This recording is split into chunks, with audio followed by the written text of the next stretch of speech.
It is 6:05, and I'd like to open the Tuesday, August 26th Planning Board meeting. And I'd like everybody to join me in reciting the Pledge of Allegiance.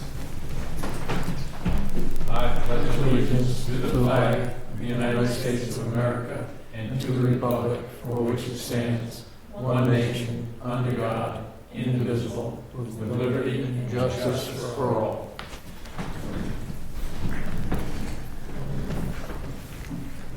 So, first up, for pre-application consultation, file number 25-0011 PAC for Cary Corp. is requesting feedback on a possible open space residential development, OSRD, subdivision that would extend Brookwood Drive beyond the 1,200-foot B dead-end road limit with associated waiver requests. So, All right, good evening. Tom Morris with Zenith Consulting Engineers. So this piece, the plan that you're seeing here is a previous 40B that was permitted through 2015 and 2016. Obviously with that process, it's a little different. You can waive a lot of the town's requirements. But we kind of use this just as an example. You can see on the profile sheet that it was relatively close to the existing grade, meeting all the state standards for drainage. So I think the biggest thing that we wanted to talk about was the potential of the 10-year volume waiver. That has a huge impact on the elevation that's required within the subdivision. If you go down 2 sheets, yeah, this one. So you can see the amount of contours coming off here. These are 1-foot contours coming down at 3 to 1. To be able to get the water from the high point here into an infiltration basin is fairly difficult. And so when this was permitted in 2016, they had gone in and started construction, just clearing the lot. And they had an approved limit of work through Natural Heritage. So we are trying to maintain that so we don't have to go back to Natural Heritage and try to negotiate things. And the limit of work was barely touching. We have a riverfront area right here. So the previous work limit was just inside of that. And if we go down to the next sheet with the alternative with the waiver, you can see we've got basically the same thing as what was done in the 40B. We're just into that riverfront area. You can see the number of contours is significantly less because we're able to get everything much lower to get into a detention basin and treat it and let it go. So this all backs up to, what's the name of the brook there? Angela. Angela. So there is an outlet for all, it goes into the wetland, goes into Angela Brook. Angelina. Yeah. Sorry. And eventually makes its way out to the ocean.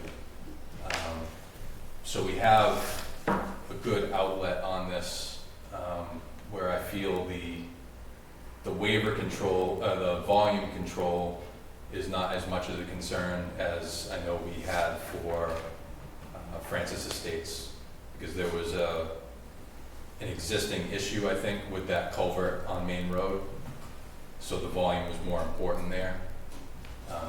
But where this, we're unaware of any confining flooding issues on the way out to the ocean here. So usually Brook is a Cold water stream. cold water stream Correct. which has Andromedas. andromedas fish, Mm-hmm. which are very rare. Yep. And I think Westport has 3 of the 5 cold water streams in the state.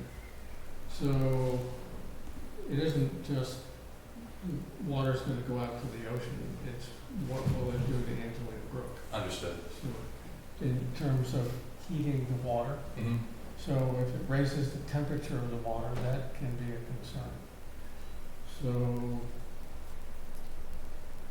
that's one issue. I wanted to ask you about the 40B from 2016. Yep.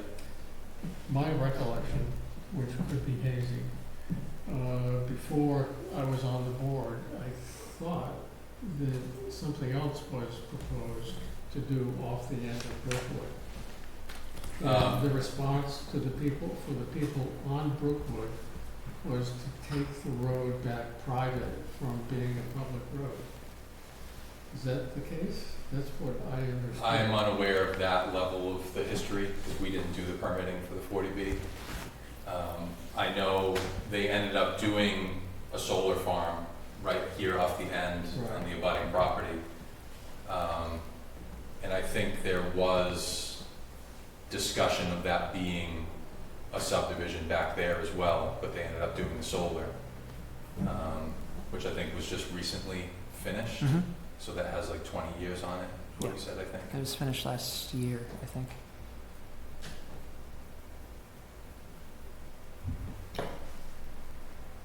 So,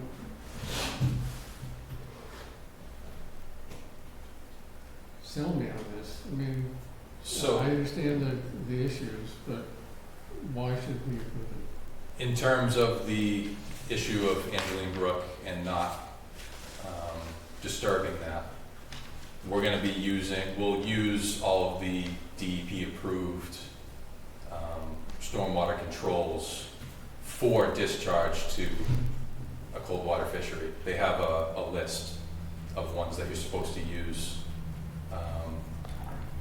And I think a main concern will be trying to get the longest detention time, trying to oversize that detention basin, so that it lets the water out slower.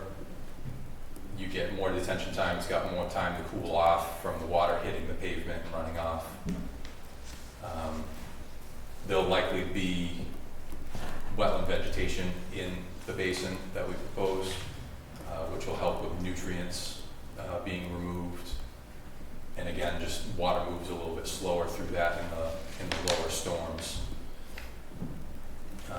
We are going to propose that roof drains are done on the homes. I know that's a pretty standard condition that you put on anyway, but that will take some volume out. It just isn't going to meet the 10-year volume control that you have in the regulations.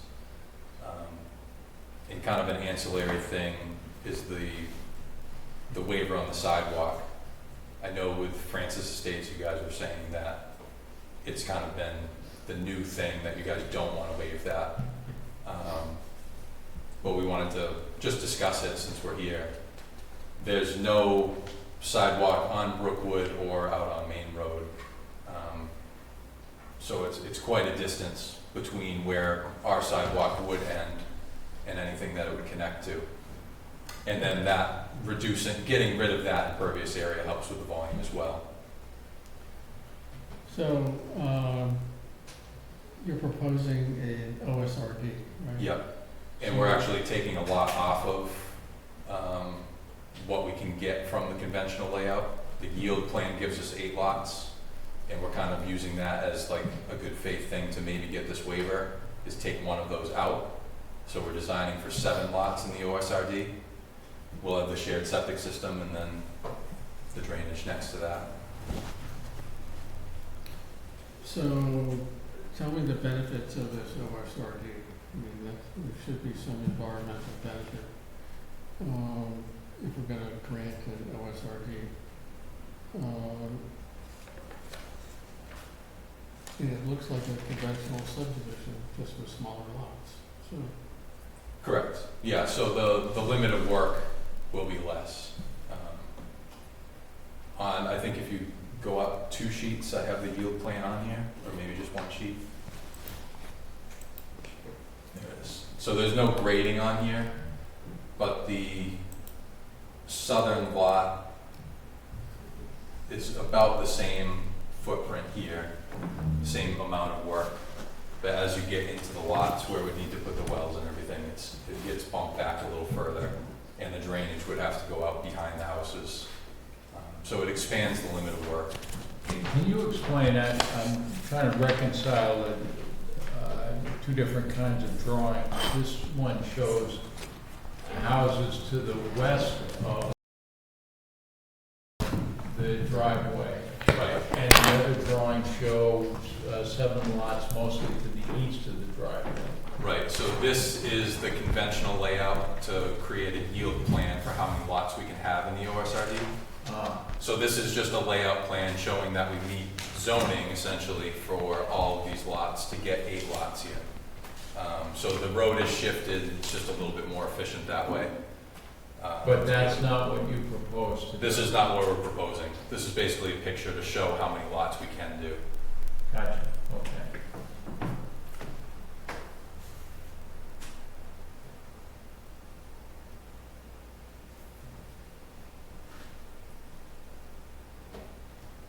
So how big are these lots? I don't see. The OSRD lots, is it on the zoning table right here? 20,000 versus 60,000 for the conventional. So usually, OSRDs are done in such a way as to reduce the amount of cost and infrastructure for roads and utilities. And this seems like it's just the same. For the road, it certainly is, but it does give us more space for the drainage because those lots are smaller.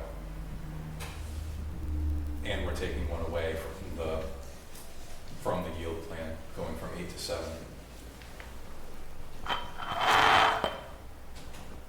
So, on the lots to the east of the driveway, I see the southernmost one seems to be able to drain into a catch basin. Where do the others drain to? The existing catchment, you mean the one at the entrance? Yeah, Yeah, so there's gonna be a high point in the road, yeah, that. right here, right around Station 1. So this lot, at least the left-hand side of it, and this portion of the road is gonna go to this existing catch basin here, and we're proposing to expand the existing basin that's there, Yeah, which is exactly the same thing as they did in the 40B process. and so then there's another catch basin, it looks like, in between the southernmost and the next, Oh, right here. there, yeah. So that's a head wall, because we're creating a little bit of a low point there. So a head wall with a culvert that'll come in and go through the drainage down to the basin. Now, so do all the lots then drain into the culvert? These two would, at least a portion of them, maybe just the side yard in between Yeah, and the backyard maybe would get into the culvert here. The front yard where the driveway would be is gonna be built up and it'll pitch right into the road, come into these catch basins. and the catch basins connect to the culvert?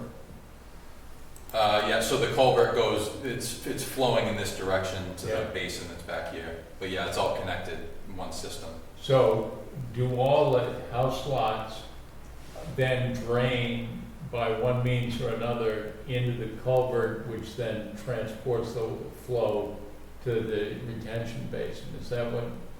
I think it would just be these 2 lots. The rest of them will go into the road, into the catch Yeah. basins. Yeah, but when it goes into the road and into the catch basin, then where does it go? The detention basin, and then that outlet zone. Oh, so it doesn't go through the culvert, it just drains down the road?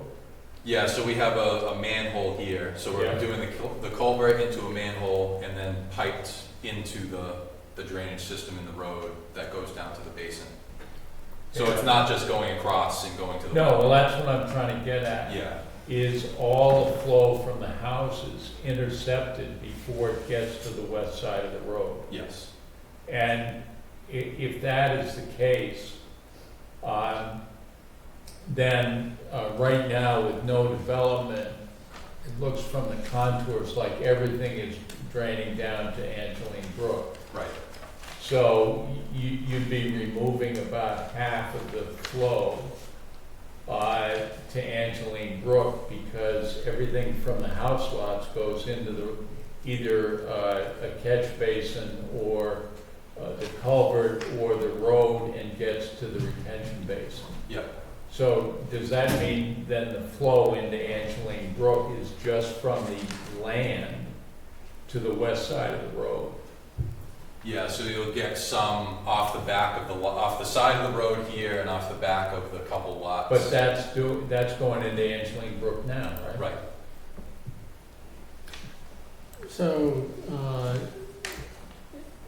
is two cul-de-sacs here, Brookwood Drive, which exists. Yes. right, and the new one, but then beyond the new one, you have a road right away that's going where? So that is the solar field, this abutting piece here. So the developer wants this access for future maintenance, or it's not really clear at this point. So it looks to me like it's a possibility to connect a roadway back to Main Road in a big loop. So I think it's quite a distance from here to Main Road. I know it is, I walked back there. Yeah, we jumped around all the stones and stone walls and Right, but I mean, logs. so you yourself brought up the fact that it's a solar farm that is 20 years, and that clock is ticking, it's probably 18 years now. Yeah, so at the end of that, I'm not sure of the intention to develop beyond that point.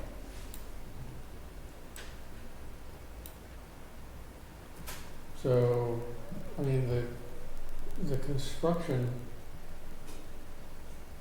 the way to get to the solar farms now from Main Road is narrow, and it wouldn't be approved as a road, as far as I can see. Okay.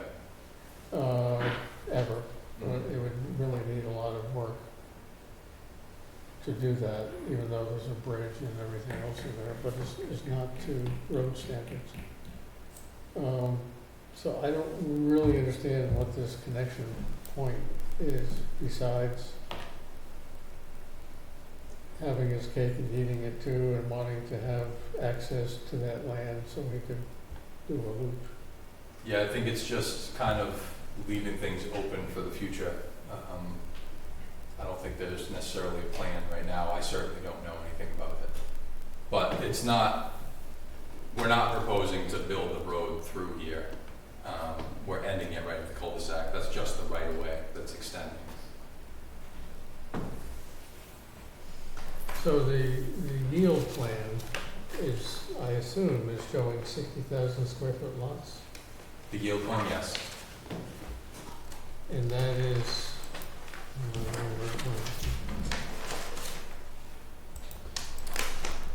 but you're getting at least half of that area from the wetlands, right?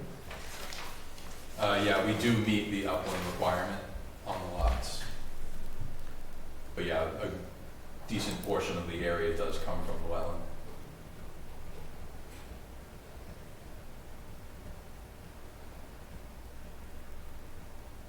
And these circles are 100-foot radius for wells, is that what they are? Yeah, just to lay out, make sure we could fit the wells and the septics on the lots. And so where the well's gonna be on the OSRD? We haven't laid those out yet, but it shouldn't be a problem just because we have the shared septic here. So we could have wells along the backside of these lots. They're gonna be more than 100 feet. And then this lot has plenty of space over on this side. That's a good distance from the septic. And who owns this land that's abuts Brookwood that? Which, this piece down here, Yeah. it might be on the existing condition sheet on the first page. Susan Brayton, trustee.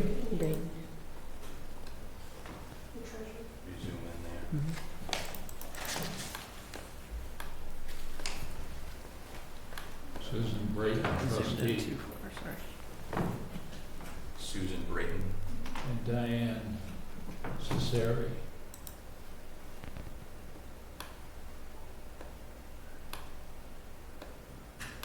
And then 45-5 LLC. Is that Karen? I believe it is, yeah.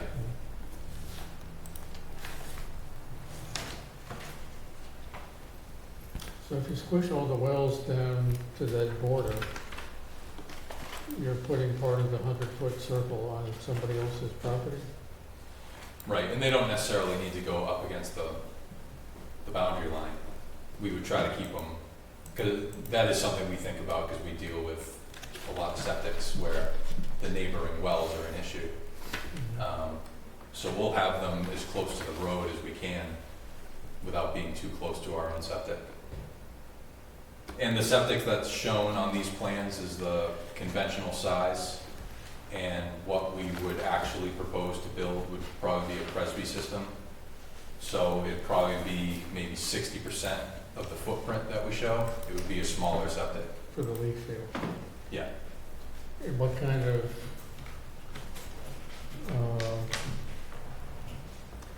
I assume you have to denitrify because Yes. it's new construction. Yep, so what we're thinking is doing microfast tanks Mhm. at each house, and then that goes to a main pump chamber or whatever. It probably needs to be a pump to be able to get it up to that system. But everyone has their own treatment system on their own lot, and then it goes to a common tank, then up to the field. So it goes by gravity to a common tank, so individuals don't have to have a pump? That would be ideal, yes. But we'll see how it lays out when we get to that point.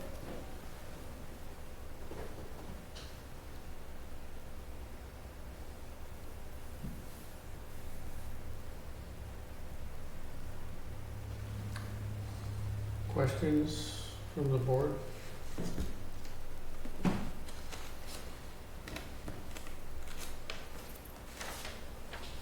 Comments from the planner? Yeah. Oh, you got a question? So each one of these, first of all, I'm not sure that when you're actually developed, I guess this is lot 1 and 2, that little low spot that you see that you're picking up at the head wall. Yeah. I think by the time you get the driveways in and you get the denitrifying systems in the front yards of these buildings, that hole won't exist any longer. It could be gone, yeah. I think the reason I was thinking it might stay there is the grade at the back of the lot here. I'm Yeah. not sure it's gonna make it into the road. But yeah, it would be great if we can just have it all flow right into the road and not have that head wall there.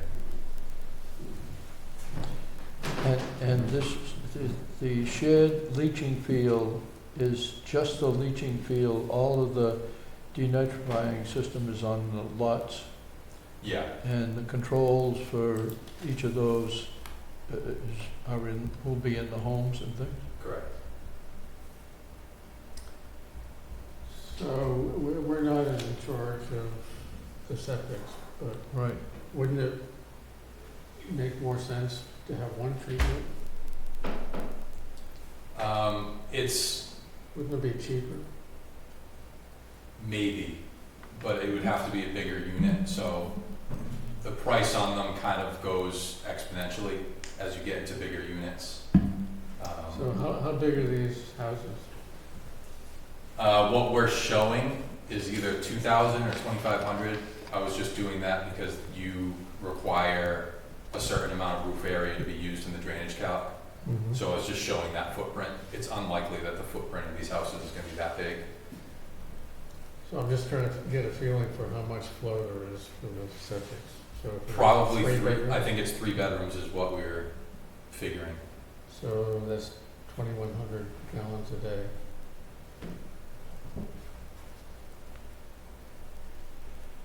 I think there's the Angeline Brook cold water fishery is a real issue for us. Yep. I mean, it's a real issue, you know, biologically and ecologically, and it should be a big issue for us because that's a rare habitat, and I know natural. If you went to revisit it with Natural Heritage, it would be a real issue with them. Mhm.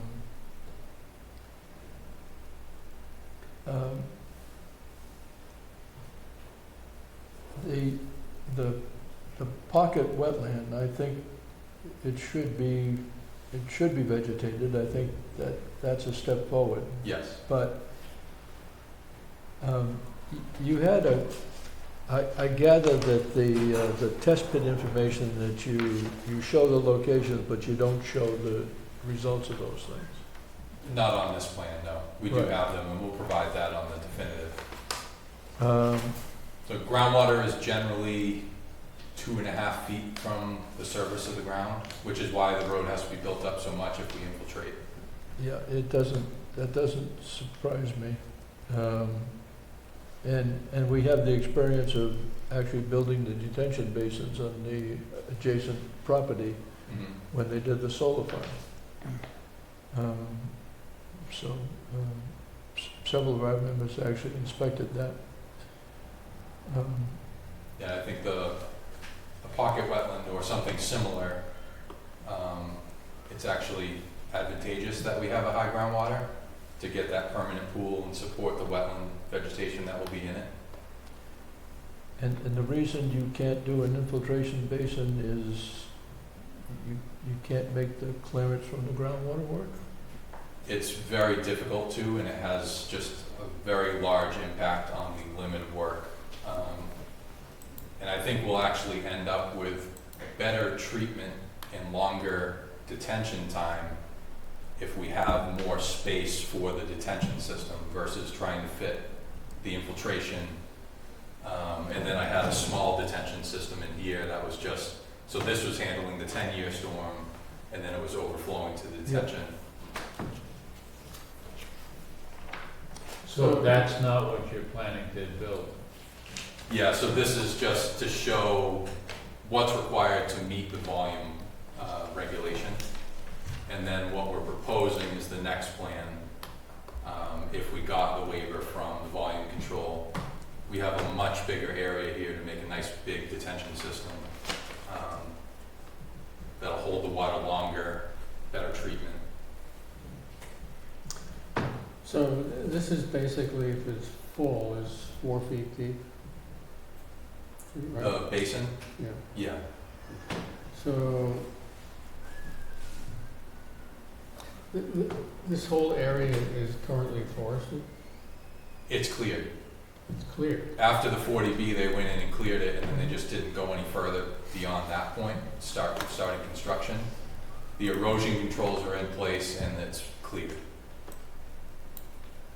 That's why we're trying to stay inside that same footprint, so no more tree clearing has to be done. So the lots are cleared down to nothing? Yes. Mr. Chair, if you go to page 8, there's a GIS picture if you want to see it. I have it up here too. Just it- It's kind of difficult to see.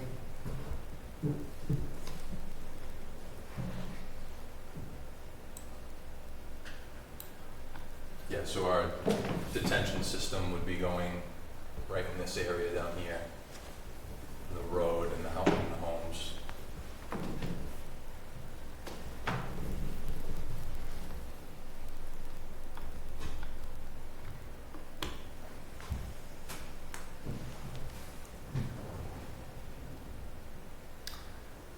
So does the 40B get you out of the requirement to file with us for that land clearing? No, I think it still had to go through planning board, but certain waivers, like obviously the volume control, they can kind of choose to have those waivers instead of asking for them. So they still had to go through conservation and natural heritage. I think they still file with planning board as well. I don't recall it, but I don't know. You Tim? know, if they filed a low impact development or site plan review. They wouldn't have had to file that with the planning board if they received 40B approval. So, for example, there's the ongoing 40B being considered at Pine Ridge, or off of Westport Lakes Drive, Pine Ridge Estates. They won't have to file a low impact development or site plan with the planning board for that. The 40B permit encompasses those approvals.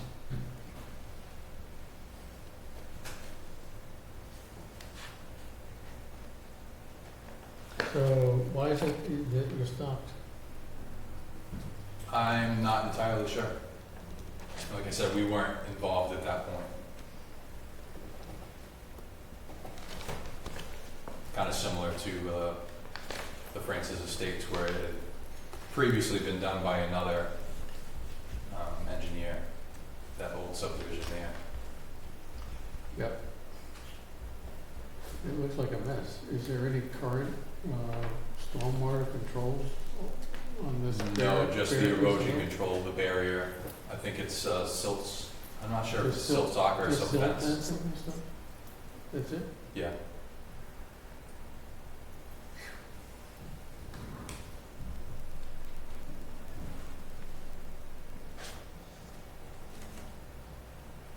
So Carrick owns that one lot that's on the cul-de-sac, right? And then the other land is the other part of this? Right. Yeah, it's 2 parcels. And Buzzards Bay Coalition abuts them on the north side. Yeah, behind the solar those were the exactions out of the solar Right. farm. Right. I don't see how the right-of-way leads into anything other than the solar farm itself. Right. Right. Yeah, so- which can be developed into housing in 18 years. Yeah. I don't think I'll be on the board by then. No. I mean, I think we've all mentioned the importance of Angeline Brook and the special nature of that brook and the value of keeping it cold water. Mhm. I don't have an objection to housing there.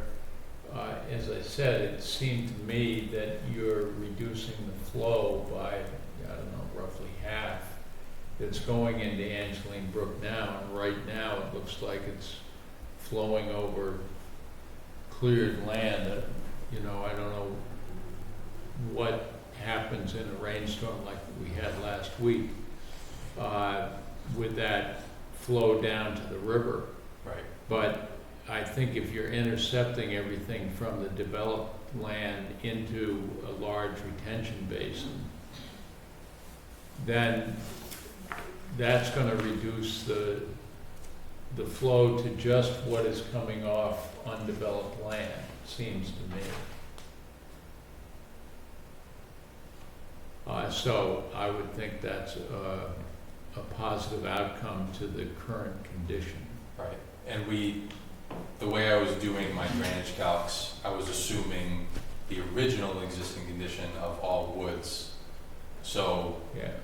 we're reducing from there, so we're really making a big impact on what the true existing condition is Yeah. right now. So if you look at this picture here, the plan that you want Mhm. is going to have houses along the east side of that. Right. Yeah, it'll be, And so you're gonna be clearing more trees. no, it's all a cleared area that we're proposing the work. I've overlaid I should have printed that out too. I've overlaid the aerial image to my CAD and the entire work limit for the one with the waiver is within the existing cleared area. So maybe your aerial pictures are better than ours, but this is too pixelated to tell. That's Yeah. all I'm saying. It's a little hard to get the scale of this too, Yeah. but that's essentially cleared to the property line on this side.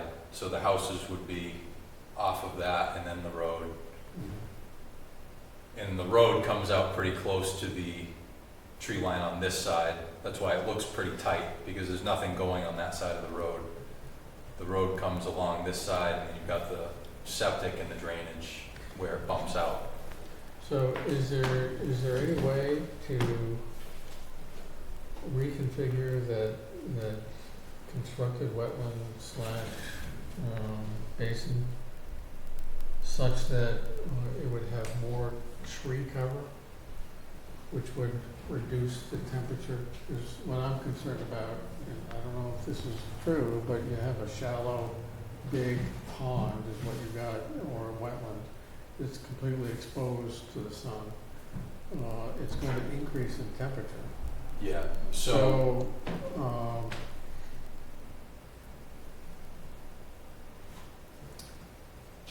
is there a way to provide more tree cover to it? you're not gonna get any existing trees over at the top of it. No, but trees grow. There's So- potential that it's big enough that we can kind of almost create little islands and plant a tree on them, kind of in the middle of the basin, then you end up developing a canopy over part of the basin. It's not a bad idea. Islands or little peninsulas that Mhm. stick into it, which would, Yeah, because already with that, we're gonna be creating kind of a windy flow path through there. So you're coming up and down already. We can create little high spots and plant a tree on there. I think it would be better habitat as well. Yeah, next to our house is a big retention basin, and it's pretty deep, but there are trees in it, without islands.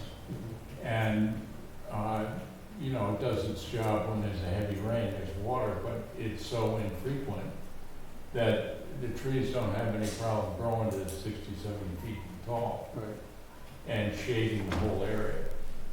So I think that, you know, what you're getting at, Jim, is a good idea, and I'm not even sure you need, because the retention base is gonna be dry most of the time, right? So the basins with the wetland vegetation, you want a permanent pool in it. Right. So the bottom contour that I'm showing on the plan is really where the water is going to sit. And it's gonna be dug down a couple feet further, All right, for the wetland plants to be So planted in there. okay, the bottom will be below the water table. okay. Right. So, So then you have to create those islands to get Yeah, above that Yeah, permanent pool. all right, I hear you. And we can consult a wetland scientist on specific trees that would thrive in that kind of situation. Well, I think there are a couple of things I see as, three things that I see as an advantage. One, we need creation of housing. Two, it's all D-night system, so to the extent they work and remove nitrogen, which is not perfect, but it's going to be an improvement. And then three, you're reducing the total flow to Angeline Brook. And I think if you can find ways to shade the retention basin or pocket wetland basin, whatever you call it, that would be better. yeah, and, but John, don't forget that any new housing, even if you have a denitrifying system, is adding nitrogen to the system. Yeah, that's what I mean, to So- the extent they work. Right. Well, no, even if they work, Yeah, you're still, Yeah. it's a still, they're not 100%. it's still a negative, so. Yeah. And I'm not sure, it's good to keep dirty stormwater out of Angeline Brook. But nor do you want to starve Angeline Brook of water. So removing,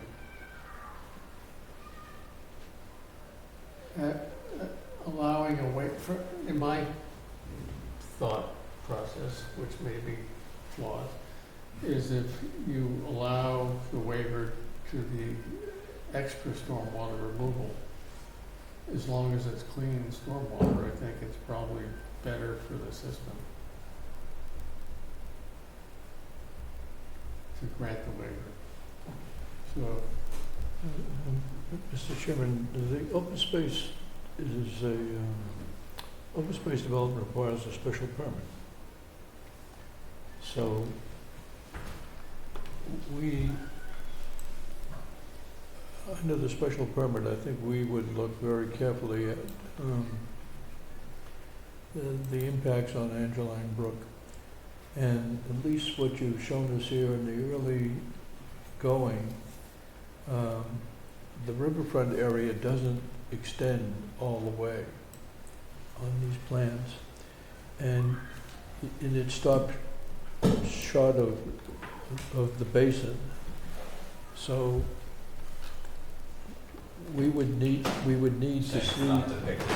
we would need to see where the riverfront area is, because the wetland is clearly hooking in here. Probably the brook is hooking with it. And if that riverfront area did that, Yeah, you're right, the line does end right there. yeah, it doesn't show that. So, you know,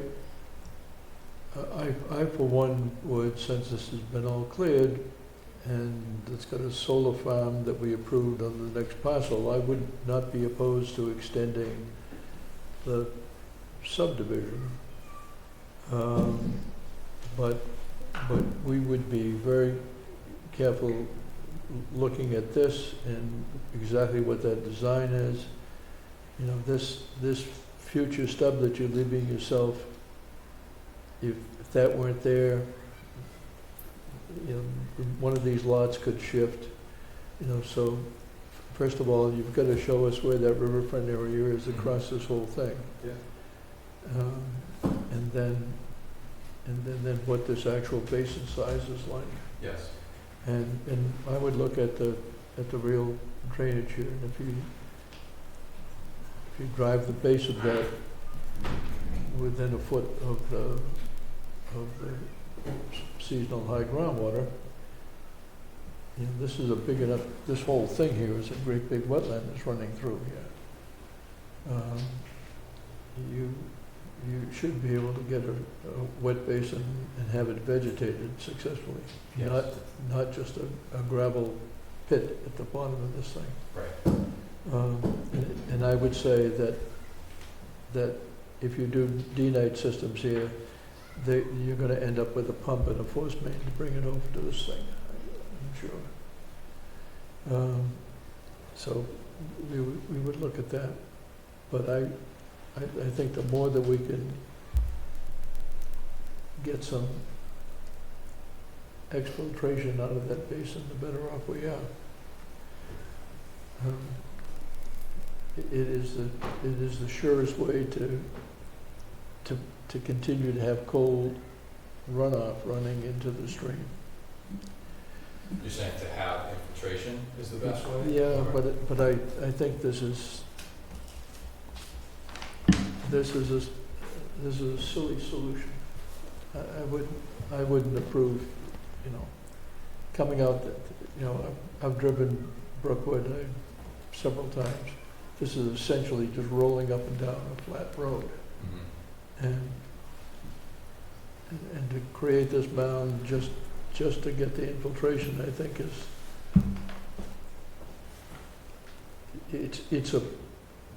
in that case, it's a poorer solution. What you're doing, the harm that you're doing by raising the road offsets the benefits that the stream would see from the infiltration basin that results from it. I agree. And then, you know, and then these lots would be stupid, you know. You have a lot looking straight up into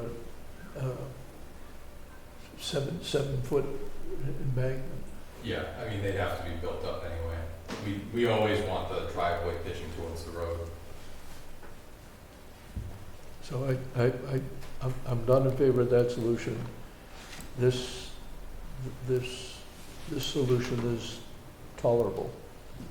But yeah, under our special permit, we're gonna take a careful look at this whole drainage and what the development looks like on the lots. We get an extra bite of the apple. Understood. Okay. So planners, do you have any comments? Yeah, I just have one comment on a third waiver that's going to be requested for the road length. Yes. So as this is an extension of Brookwood Drive, the road length is going to extend past 1,200 feet, being over 2,000 feet.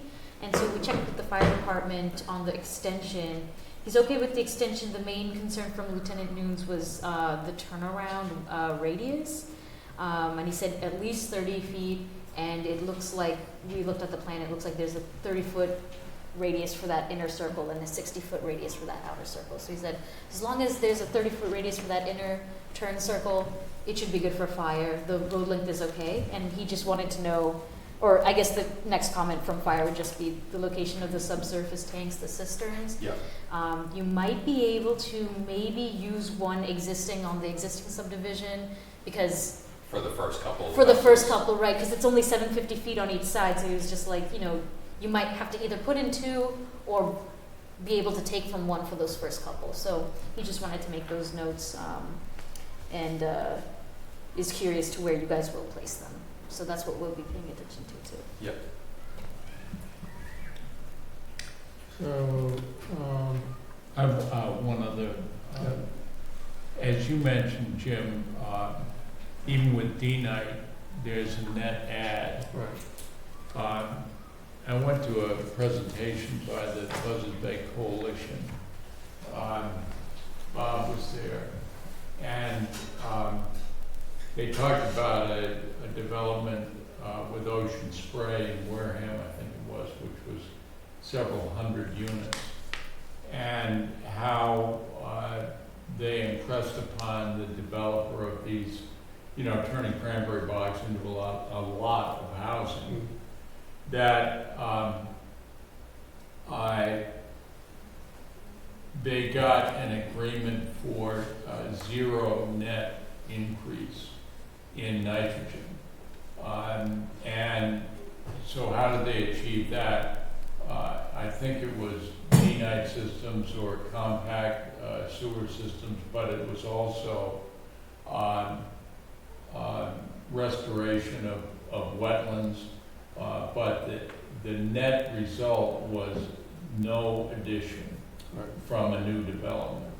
And so, if that is possible with, I can't remember how many units it was, 500, I mean, Yes. it was a lot, then it should be possible with 8 or 9, right? Yeah, Or I think the thing with that kind of analysis is it works for a single house and it works for 1,000 houses because it's all percentage based. So obviously your actual treatment units get bigger, but the same technology and Yeah. thought works regardless of the size. Yeah, before you were on, John, we required Nokotok Village Do the same, to get down to 5 yeah. milligram, which is low. And at first, they screamed bloody murder, the state doesn't require them to do that, but they were under a special permit, and the Board of Health really had no jurisdiction to do it, but we required it here at the planning board. And it's been successful, and they did a shallow, narrow drain field as well, which was our suggestion, because they were gonna have to make this huge mounded system from where they were. And it turns out, by doing it this way versus a conventional system, it was cheaper with a shallow, narrow drain field, because they didn't have to have so much structure. So, I mean, it's possible. With the school, we required them to get down to 10. but the engineers, the sewer septic engineers came and they said, we can do anything, it's just a matter of money. And that's why I was asking about the individual systems versus one system. Because I think that you could get a one system, maybe a shallow narrow drain field would help too, because that takes some of the nitrogen out. Just have to cut the grass a lot. But there are ways to get there. Well, I'm still trying to decipher the plans, but it looks like from, I think, the first plan, a part of Angeline Brook is on this property, right? It's not clear in some of the Believe it plans, is, yeah. but the first one, that one. So Angeline Brook runs through your property. Correct. So that's, to me, like it's not as if it's 3 lots over, it's on your property. And therefore, special care needs to be thought about, because that you become the steward. Angeline Brook can be clean for everywhere except if you put a lot of nitrogen in, then it doesn't matter what everyone else is doing. Mm-hmm. So there's a responsibility because it's actually on your land or through your land. So, anything else, Steve? No, I think Tom outlined everything. I had just looked through with the OSRD, some of the requirements. It's 14 acres over 5 required natural heritage, so mostly it was just about the fire comments. And So if I sense the thoughts of the members, the second iteration with the waiver seems to make more sense. If you could do something about moving the pocket wetland basin a little further away from Angeline Brook, maybe by getting rid of the access road, maybe that would be helpful.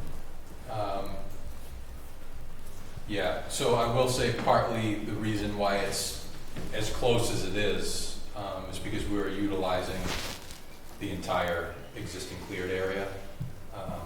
The bigger the basin we can get, the better the treatment, and especially with the temperature, the longer detention time you're going to get, the lower the temperature. So I think it's actually beneficial to keep that footprint as big as we can get it from a treatment perspective.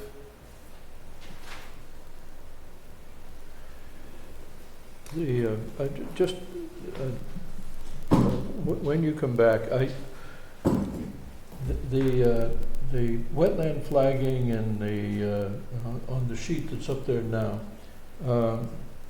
is this new, or is this come out of the data for the 40B? This is from the 40B. So we haven't done any survey out here. This is all, we got the client got the CAD file from the previous engineer, Yep. so we're using that. I suspected it was like that. So, if you look at this,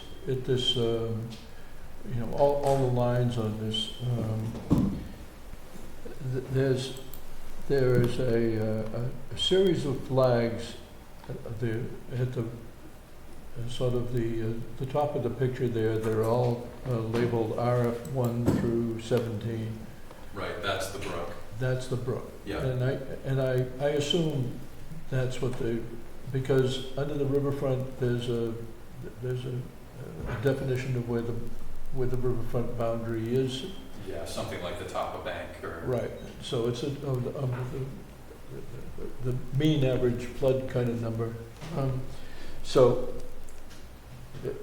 you see that should be extended on both ends of the property. It doesn't extend. Right. And And since you're gonna work on both ends of the property, it should be extended so that you can draw the riverfront line. And then if you extend that line, then you'll be able to extend accurately the riverfront line. Mhm. It looks like the wetland lines covered everything, Yes. so that, but extending that riverfront is really gonna be, I think it's really gonna be critical to you whether or not you end up going back and, because it'll definitely be an issue with the Concom, Mhm. and it'll be an issue with this board under the special permit, and it'll be an issue with natural heritage. So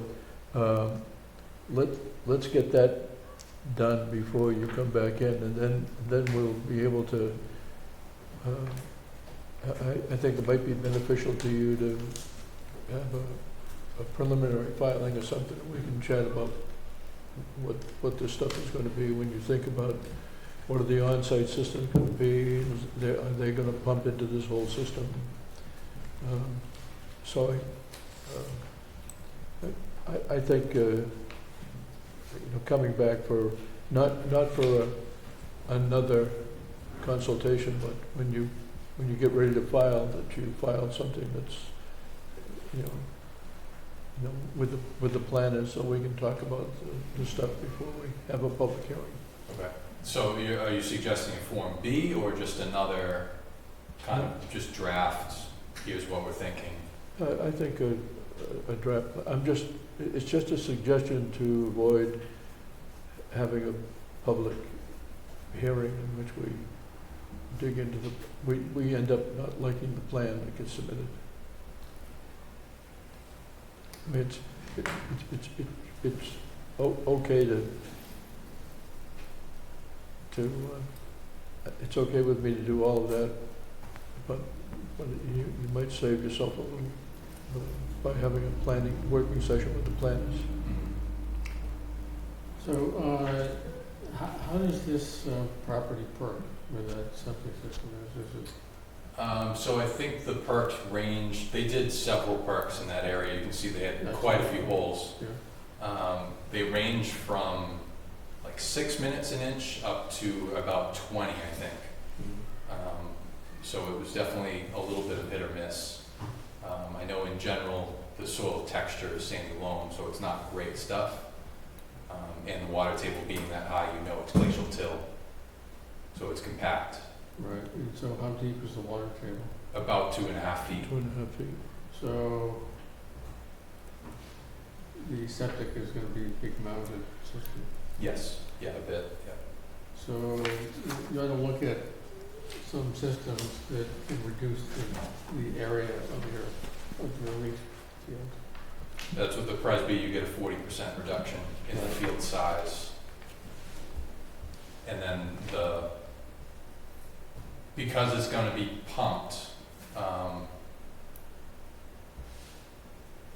the nice thing about the Presby is you don't have to pressure distribute through the field, because you end up with these tiny little laterals that are getting water forced through them. And if there's any particles in it, they clog up pretty easily. Especially with it being a shared system, and people might not be as careful as they might if it was their own on their own lot. We generally like to stay away from those, so the Presby is usually the best option. Because anything over 2,000 GPD, you have to pressure distribute unless you do the Presby. They have the approval to just be gravity fed. And you're 2,310 square feet, gallons per day, I think. So, there is a system called Sledgehammer that doesn't really denitrify, but it introduces bacteria into the system and into the leach field, which keeps it clear, which eats the slime, it eats the cellulose. So it's approved by DEP for leach field rehabilitation if you have a failed. Yeah, so it's a treatment unit, not the field itself, right? It Yeah. just goes in the septic tank. Right. It's a really simple thing. There's a treatment unit that I'm slightly familiar with that I feel like has had good success from everything I've heard, is the BioClear. It's almost like a big cylinder tank. Yep. And it can be partially buried, it doesn't have to be this monstrosity sticking up. And it has plastic media inside that the bacteria grows on. You almost like sprinkler the water onto it, and it goes through all that media before it goes out to the leach field. So the sledgehammer, and I know about it because I have one. So is it, for a regular residential thing, it's like 15 inches in diameter and 3 feet long, and air comes from the bottom and disperses and agitates the whole tank several times a day. So similar to the Microfast then? I think, yeah. Yeah, that's an in-tank unit Right. that aerates. It aerates and it introduces, in a big filter bag, bacteria that you put in once a year. But it keeps the effluent pretty clear. Mhm. It's amazing. So, Plans show the leaching field in an 8-foot mound.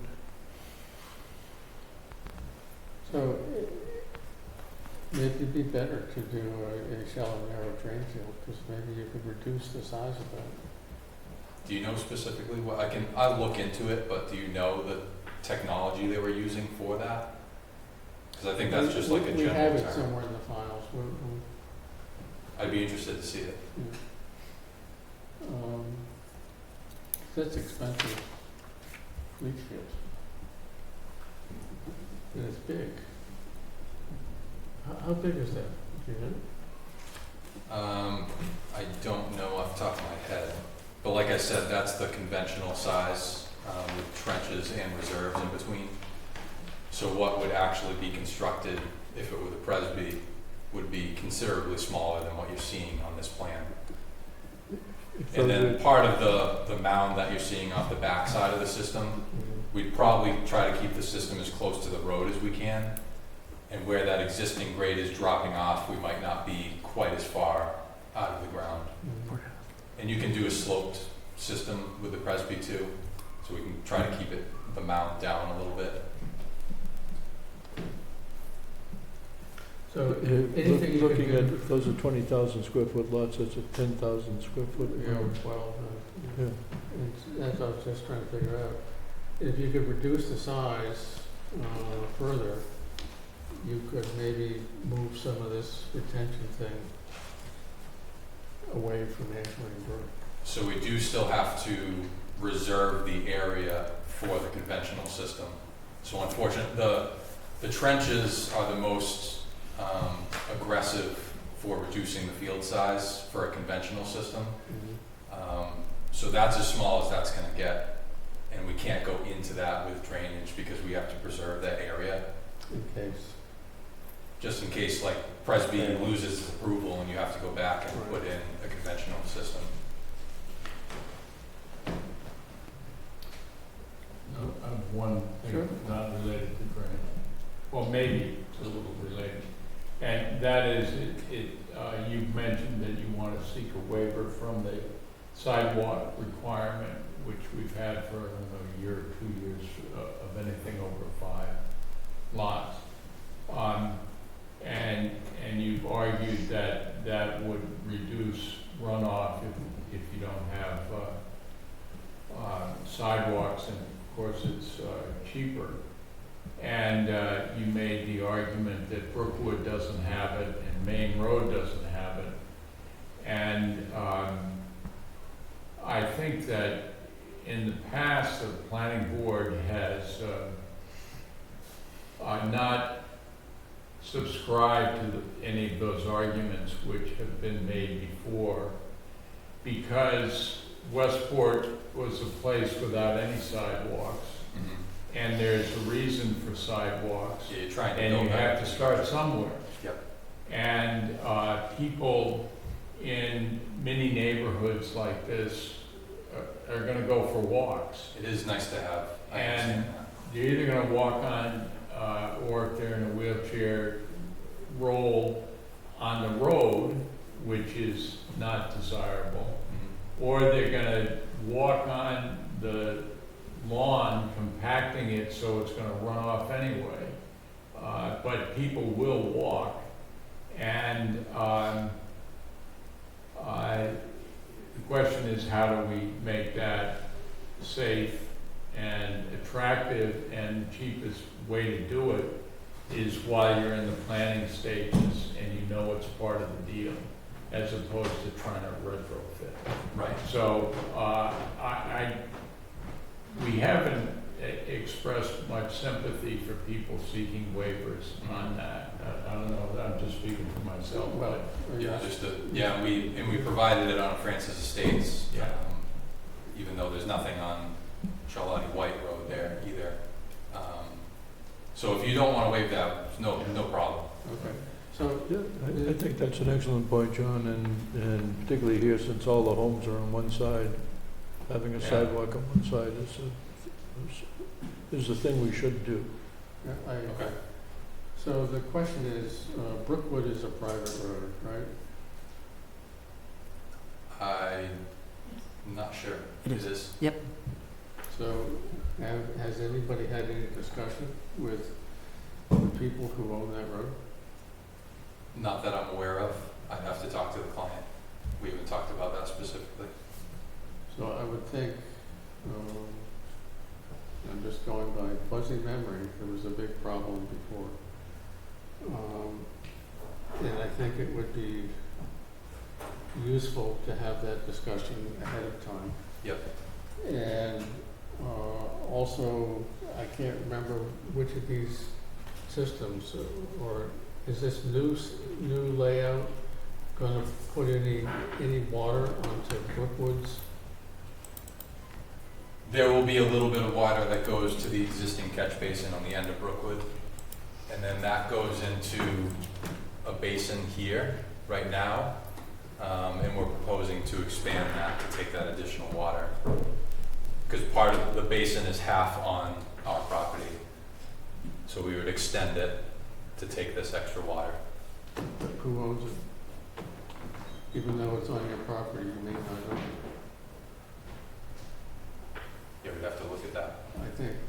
Yeah, that would be And part of so the question is, do you have the ability to tie into that or to change it? Because there might be an easement on the lot that he kept, which is this connection. But it may be it may have gone to the town, and then they took it back from the town, the people on Brookwood.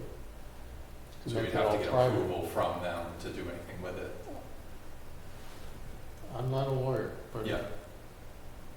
And I just think that to make your life easier, you need to have this discussion with your homeowners association.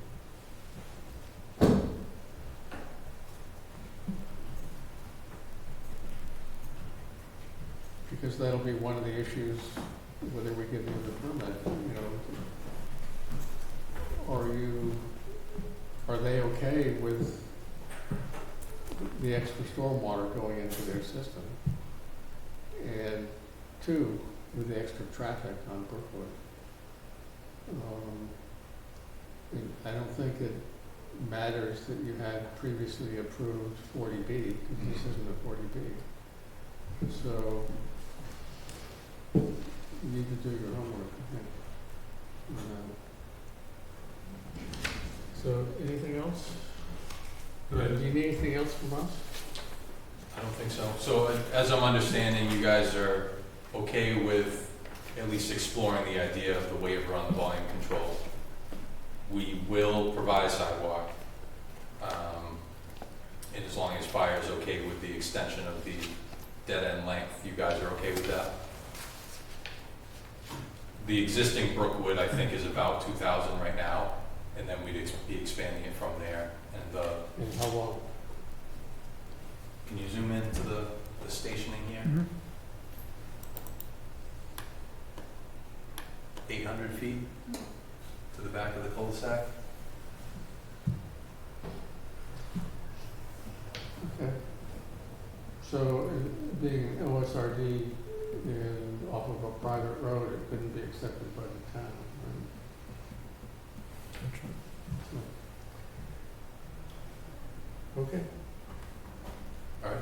Thank you. Thank you very much. Thanks for coming before us. I appreciate all the input. We appreciate you coming before you present a Yeah. definitive plan, because Yeah, Saves we a lot don't of wanna, time, but- we don't wanna go through with full design and then you guys hate it and back to the drawing board. It's a waste of everyone's time. They came to the office on Thursday and we said, hey, we have a planning board meeting coming up. Why don't you come ask them these questions on Tuesday? So glad it worked out. I'm glad you came. Yeah. All right, Thanks a lot. Thank you very much. Have a good night. You too. Let's see if I can get back to zero.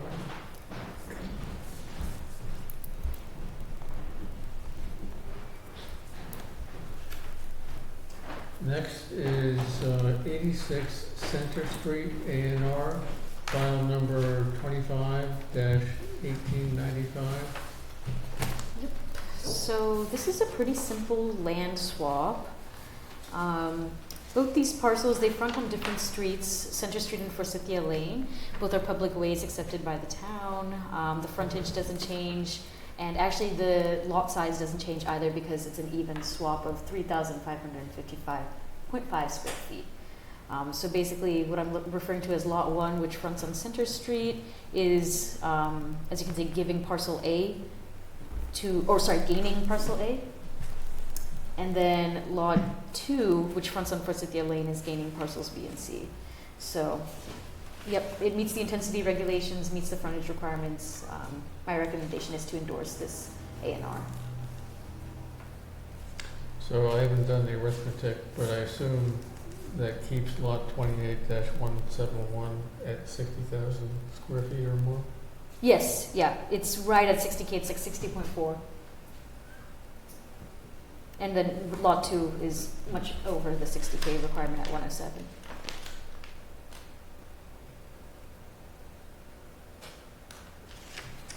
Okay.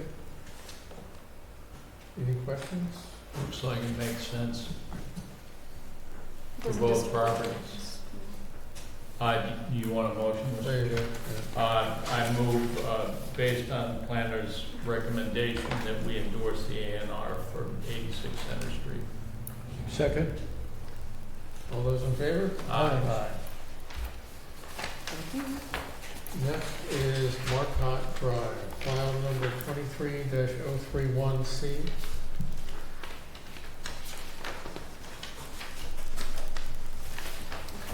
So we just have some consultant review fees that we need to release. So for Marcotte, these are the held consultant review fees from our designer. We've now moved into the construction phase with a different developer who's already submitted consultant review fees. So we'd like to release these back to the designer, being Greg Nicholas, the amount being $835.01 plus interest.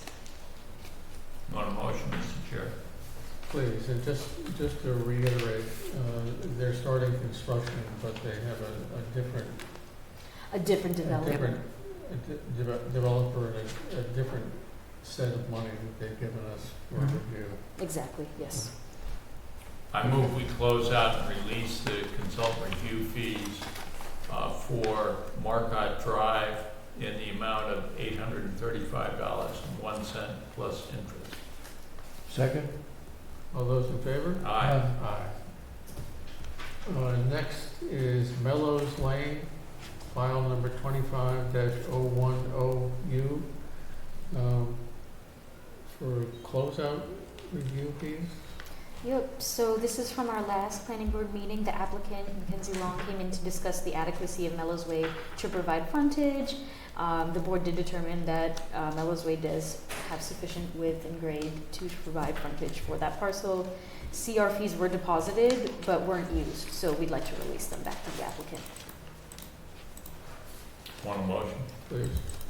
I move that we close out and release consultant review fees of $2,000 even plus interest for Mellows Lane. Second? All those in favor? Aye. Aye. Next is 493 American Legion Highway, file number 25-011 SBA. So this was the Noguera garage. This was from a couple weeks ago, or a couple meetings ago, pardon. It was a proposed garage with 4 additional parking spaces on an existing impervious surface. We endorsed that. We have not yet been invoiced for our peer review, but we will release what is remaining once we pay MBL, who was our peer consultant for this project. And I do have the decision for the minor site plan as well, which has not been signed yet, which I'm going to pass down as well. Thank you. More motions, Chair. Yes, please. I move that we release the consultant review fees of $2,500. You said the MBL invoices have been paid? They have not been paid. Oh, Mhm. once the MBL invoices are paid in full. Does that include interest, or should I add plus interest? Why not? Yeah. Yeah, plus interest for 493 American Legion Highway. Second? All those in favor? Aye. Aye. Next is Route 88, Soltage Westport Solar, 1.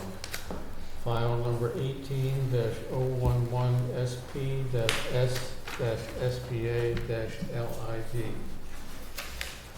Thank you. Yeah, Derek and Ken have been making regular site visits, so here are the next 2. I'll read out the first one from August 2nd to August 6th. The excavation of the culvert installation has begun. An existing cement pipe had been removed, and then a sandbag check dam and a straw bale containment area for the pump have been created. Site prep is complete. And he includes a robust set of photos which are worth clicking through, lots of details on the 3 precast 3-sided culvert that was placed on previously installed footings. As usual, the job site's well organized, well kept. Then the second report is from August 8th through August 13th. The stream bed at the installed culvert has been lined with stone. The stream banks have also been lined with larger rocks. That culvert from the previous report has now had a steel plate and jersey barriers installed over it for vehicle passing, and additional drainage structures are in the process of being installed.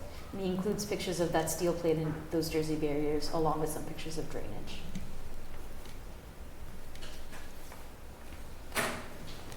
Looks like they have a really talented helper there.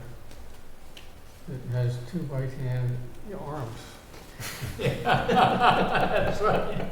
That's why they do so much work so quickly. They've all got 4 arms.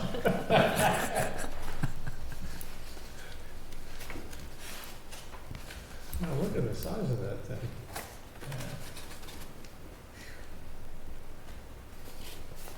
And Yeah, look at it compared to the crane.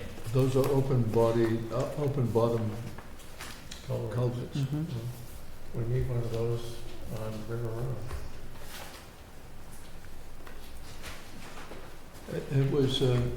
It's actually an interesting piece of work. You see, they used steel sheeting first to put the riverbed in. See all that rock being dumped in? Yeah. That's the bed of the river, the bed of the stream they're building. And then they put the culverts around that. And the rock stays there. And that rock is inside those. And the metal stays, or No, no, I think they they pulled pull it that. out? They pulled that. So does the water run through the rock? Yes. Mm-hmm.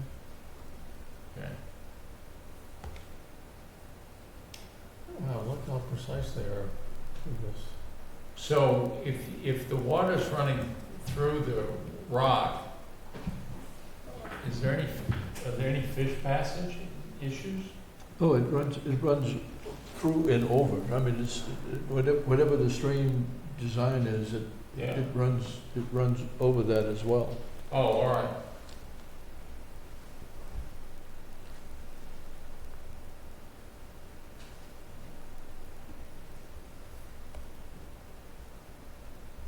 We should have made it a condition of approval that they install some of these into Cockey's Pond.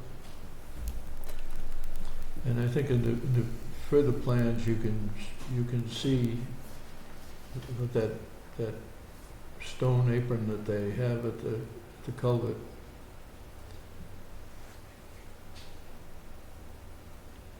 So does a road end up running over this concrete culvert? Yep, the road runs over it. If you go down to the last of the pictures, you can sort of See where the road is, you yeah. can see where the road is going. Wow.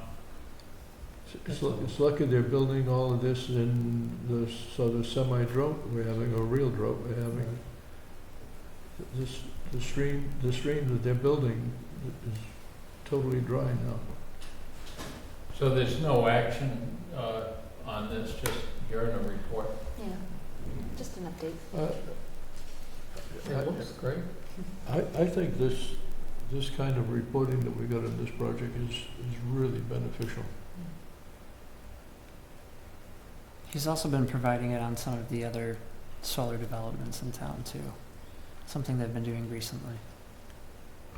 Well, I think there's, to follow on Bob's comment, there's, and I credit our crack staff because there's an increase of accountability.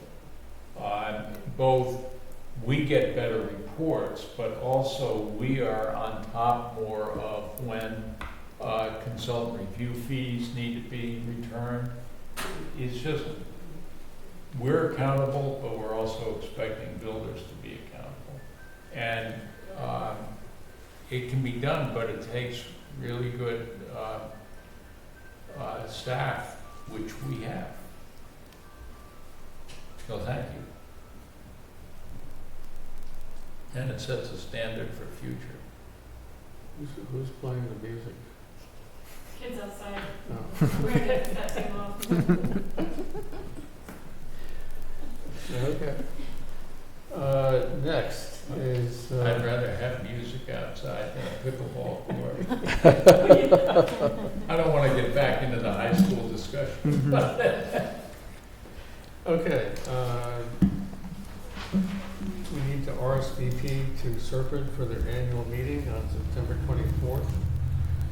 It's at 5:30 to 8 at the Hillside Country Club in Rehoboth. And I am going. And I hope our planners are going. We're all going, the entire office. And they need to. Mm-hmm. So, You'll represent me very well. I know, Jim, I'm counting. I've been to several of these, and yeah, thank you. it's the for highlight going. of the year. It's always the highlight of the year. Hey, I won your book last year in a raffle. You won my book. I in won a your book in a raffle? raffle last And year. you're still So, going back to another one? hey, What might happen to you this time? do you have a second book coming out? I will be on a barge in Bordeaux. Oh, bring back some All wine. that to avoid this meeting. Okay. And also it kills my attendance, and I'll be in Europe for most of September. Okay. Okay, discussion topics.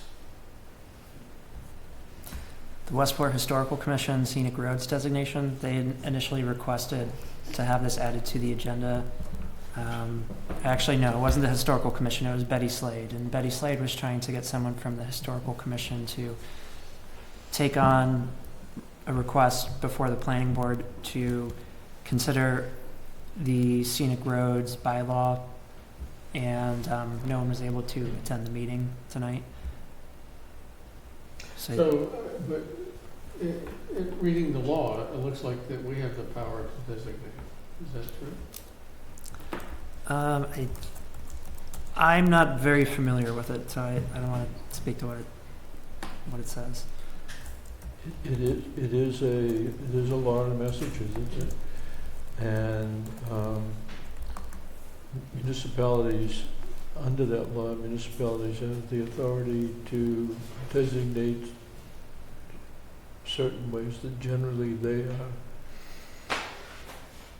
historic in some, or the older roads in town, or they have historic homes on them, those types of things.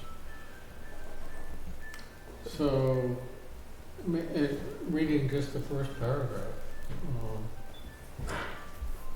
Upon recommendation or request of the planning board, conservation commission, or historical commission of any city or town, such city or town may designate any road in said town other than a numbered route or state highway as a scenic road, provided, however, that a numbered route may be designated by a city or town as a scenic road if its entire length is contained within the boundaries of said town. After a road has been designated as a scenic road, any repair, it goes on, without the prior consent of the planning board, or it seems like we, or the Conservation Commission, or the Historical Commission can do this, but what is the process after we say, okay? Is there something beyond us, or are we the sole? Oh, no, I think you have to then notify the state under that designation. I think, I don't know whether Betty or other members of the Historic Commission have given recommendations about what roads might be designated, have they? They have not. I know that the Mass Historical Commission maintains a database of various historical resources in different communities, and scenic roadways, or historic roadways, I guess I should say, are one of those resources that they delineate in their mapping. So I don't know if there are other roadways that should be considered outside of that. There may be. But there's at least a baseline for historic roadways, which I think we can assume historic roadways are going to have the stone walls and maybe more mature trees.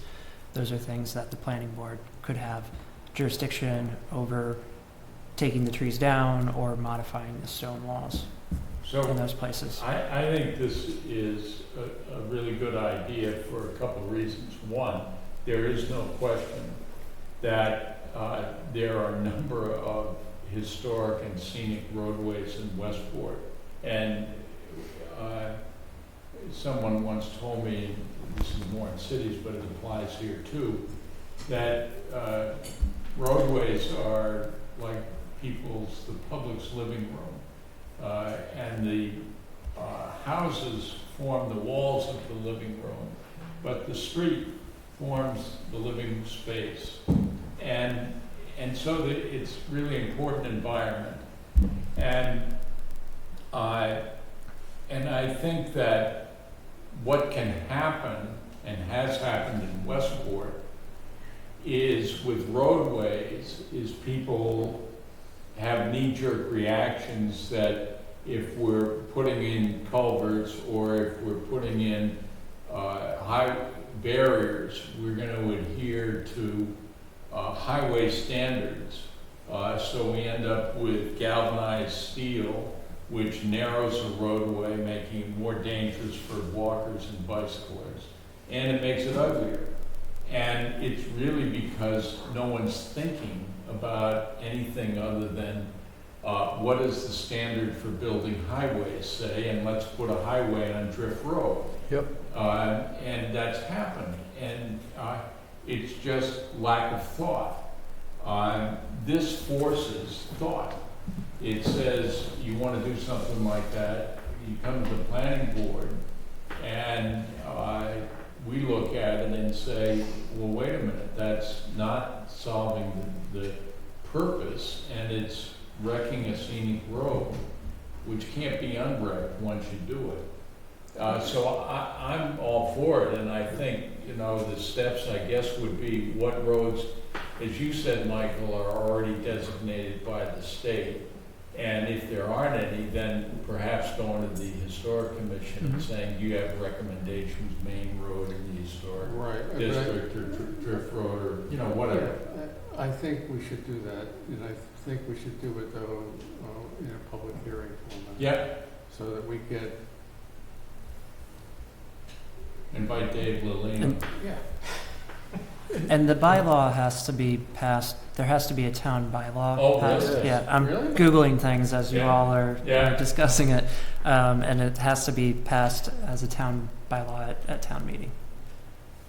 And That would I be think fun. this has to be, to get it on the warrant, this has to be done with the Board of Selectmen who sit as the highway commissioners as well. Yeah.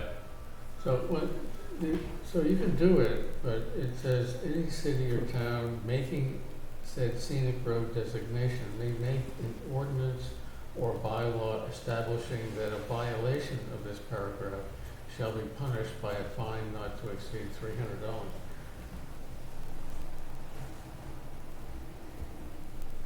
And if you don't have fines, you don't need a bylaw.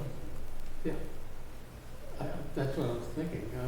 It doesn't enable you to do anything else except fine people.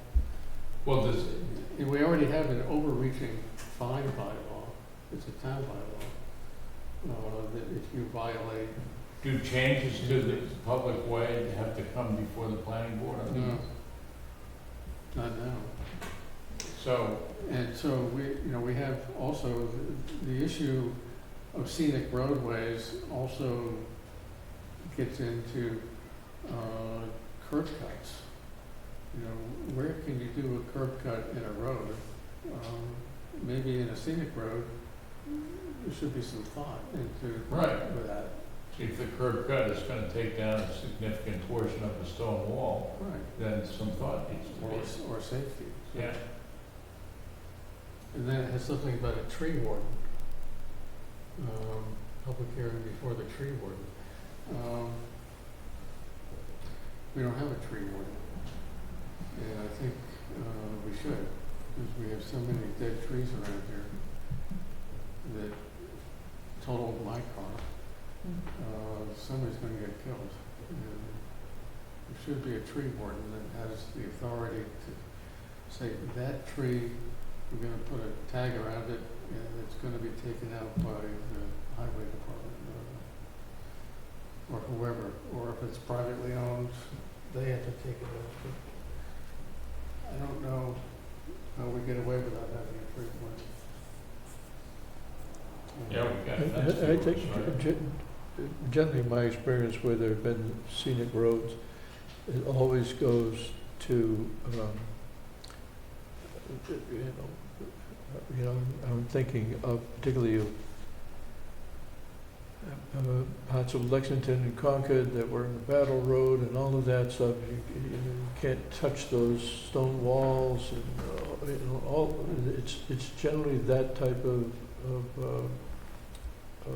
what's happening within the right of way. And in here, for a lot of our right of ways, we have stone walls. And also, we have a lot of, I'm particularly thinking of Drift Road, because Drift Road is between the crest, the divide between the West Branch and the East Branch. And so we have a lot of roadside ditches, a lot of culverts crossing to get to the river. And some of them are real streams, and some of them are just little roadside ditches that eventually go across the road. So that sort of management of all of that is something that would happen in this. So, I mean, if we had that for Drift Road, would that get the town out of the obligation to put a highway bridge culvert in on Kirby Brook? Oh, I don't know. It depends on what if we adopted a bylaw for if we have a scenic road, then we need a scenic road bylaw. Yeah, Okay, then it's who enforces the scenic road bylaw? Is that the planning board or the historic commission or thing? But generally, it's one of those boards. It's not the Concom generally. It's the planning board, and then we would have to look at what it says in the bylaw about some of those. So the, From what I read, you don't need a bylaw unless you're going to fine people. But if you get people to comply, I mean, I think you could start it now and next year or the year after do a bylaw for Yeah. the $300, which Yeah, seems you pretty know, low. I think having a public hearing about the advisability of this is, or the desirability of this. Yeah, I agree. the Mass General Law for scenic road designations only gives the planning board authority to regulate the removal of trees or the tearing down of stone walls, and so wouldn't apply to culvert replacements. Well, could we, as you said, Mr. Chair, we should have a meaningful discussion in a public hearing format, Yeah. which I think makes a lot of sense. And if we schedule the public hearing on something like this a couple of months out, you might be able, Michael or Dia or Nadine, to look at what kind of scenic bylaws exist in Massachusetts and other Mhm. towns, so that we don't have to invent the wheel. Right. And you can see, particularly in Middlesex, I know from work, both Lexington and Concord have those bylaws, and there may be others. I know there are others, but I can't think of them. Mhm. Yeah. All right. And the other thing that's happening, at least down in my neck of the woods, all of a sudden, people are putting stone walls in right along the road, probably in the town right away. And some of them closer to the road, some of them a little further away. But these stone wall people now come and they're gone in 2 weeks. You hardly have time to turn around, but anyway, so if we could schedule that in the next Do you want to have a month or two? A public comment? Meeting with, Yeah, I think it should be, Because we don't really have a document to have a public hearing on right now. a public, Just a public comment session. discussion. yeah, Okay. so if we're inviting the Historic Commission, Sure. and they're presenting to us in something that's advertised, then we're gonna get people who either think it's a great idea or who are, don't tell me what color to paint my door. I don't want regulations like this. We'll get all those kind of people, pro and con. Sure. And in the meantime, if you can look at some scenic roadway bylaws that already exist, it's always helpful to do. I've been referring to Concords as we've been talking Yeah. about this, so yeah, there's some out there, as Bob had noted. When I drafted the historic district legislation in New Bedford, I went to Concord, Lexington, just cut and paste their things, make a few changes. It's a lot easier. Mm-hmm. People have gone down the path before you have. All right. Okay, so next is Massachusetts Department of Energy Resources. Last week, Dia and myself met with Connor Rocket. It's actually me, Dia, the building inspector, conservation, and Board of Health met with Connor Rocket from DEWR, or the Department of Energy Resources, to talk about the new clean energy siting regulations that are going to be promulgated following the passage of the 2024 climate bill. And what DEWR is currently considering is to have two separate tracks for large and small clean energy projects. And to think about the scale of a large project, which is going to be defined as a 25 megawatt project, this is something that you would see on like 100 acres or more for solar, and would be 10 wind turbines. So that's the kind of scale that we're talking about. And those are, and the state will review those types of projects. Municipalities would not review those. We haven't seen anything at that magnitude. And so we'd be looking at, well, what municipalities will be looking at are projects less than 25 megawatts. And so, like I said, that's like some of the larger solar arrays. Those are far below that 100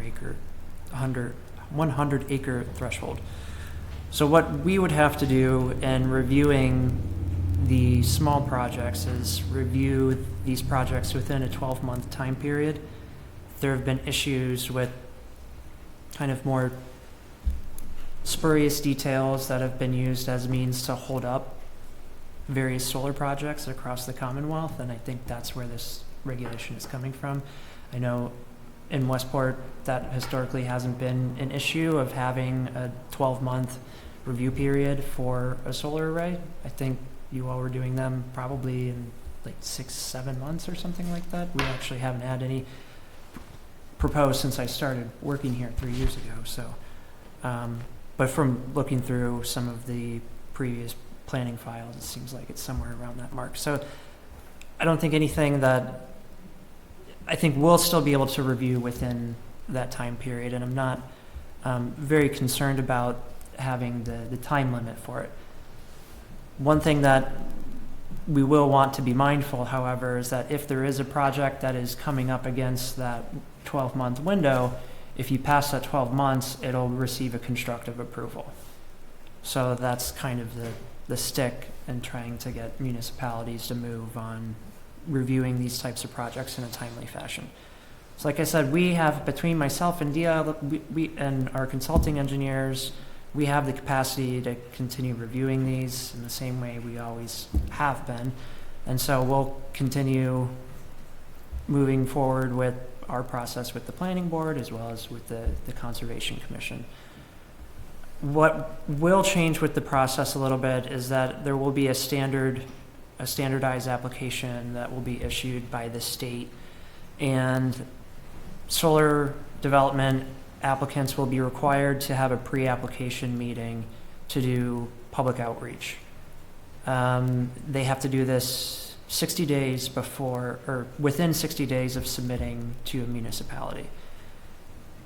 One issue that we had raised during this meeting is it wasn't clear the extent to which the concerns that come about from the public engagement session, the extent to which those have to be represented in the formal application. So for example, if a lot of people raised an issue of screening and then that was brought to the planning board's application and that wasn't reflected in there, who has the authority to push back on that? Is it the state? Is it the municipality? What authority do we have to maybe not accept the application until the applicant addresses that?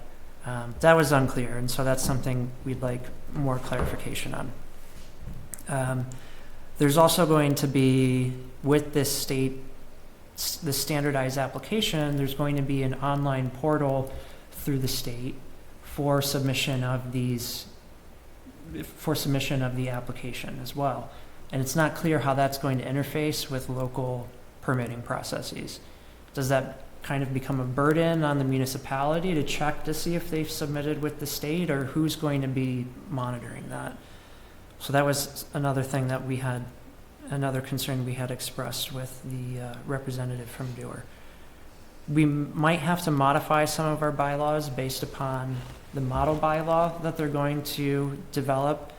We don't know what the model bylaw will look like, so that will be announced in time for the town to take that into consideration for town meeting 2027. Dewar is expecting to issue those bylaw, or to issue the draft regulations next month and then hold public hearings on those regulations in the fall.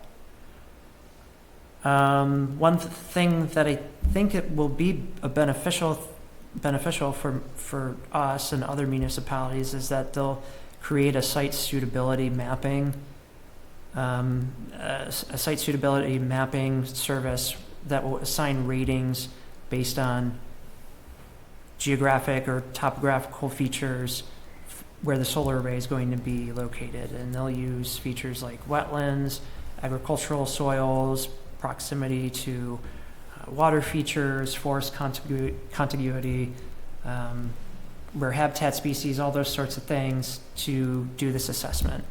And in proposals that receive a low suitability score, there will be the ability for municipalities to create measures to mitigate those impacts.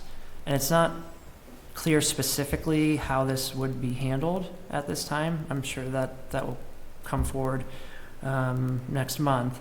But this could, and some of the examples that they provided to us, that this could include things like tree replacement, contributions to the town's wetlands fund or the land trust, wetlands replication, obviously.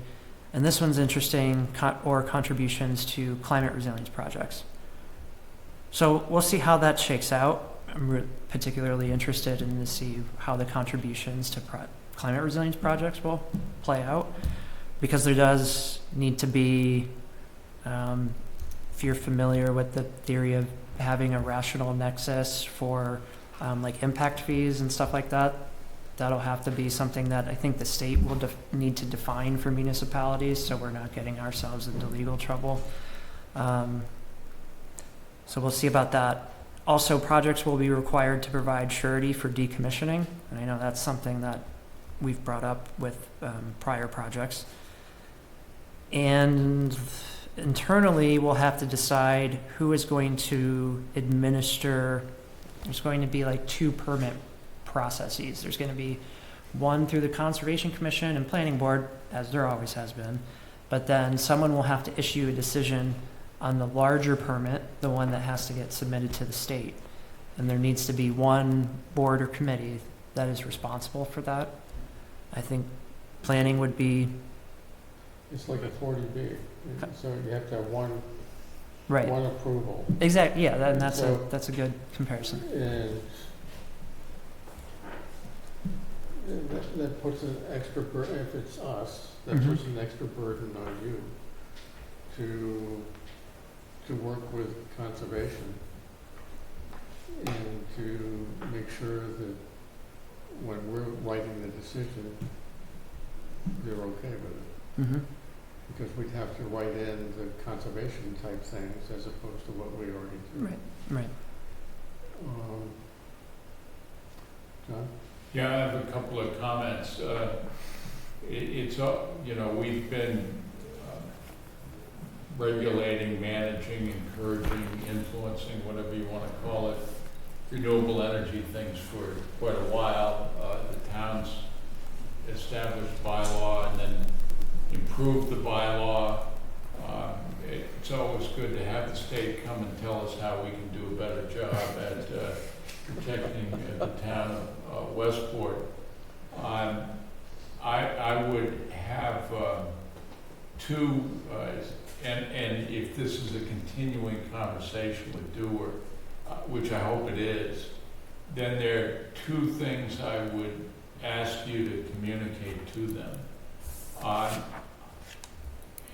I've been on the Offshore Wind Advisory Committee, and it was brought up before that committee that, and I think this is the law you're talking about, that large projects to be reviewed by the state will be reviewed by a body that the state establishes. That's correct.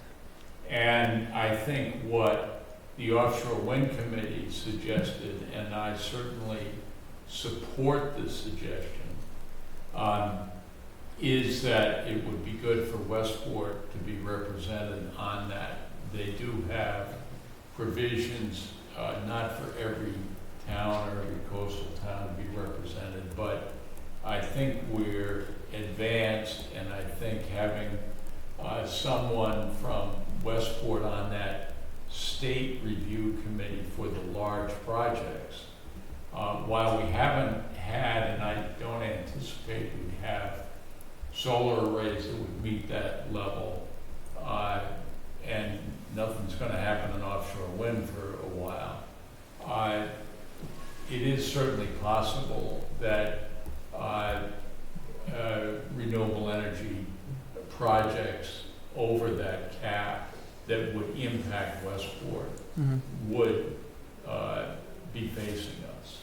So I think one thing would be, can we get someone on that commission when they establish it? The second is that while they are trying to mitigate the harm of solar farms, which is always a trade-off that we've tried to deal with, cutting down trees to put up, it's not, those aren't easy decisions.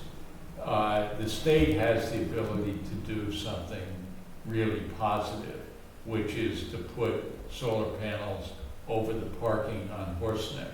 And they don't need us for any of that. They own it, it's theirs, and they could achieve all the goals they're trying to achieve with a state project that did that, and they could show us by example how things can be done. We'd really appreciate that, that they look at that. It's an awful lot of asphalt down there. Mhm. I don't know if it's 100 acres, and probably not, but there's a lot. So they could achieve their goals just within their own state agencies. Mhm.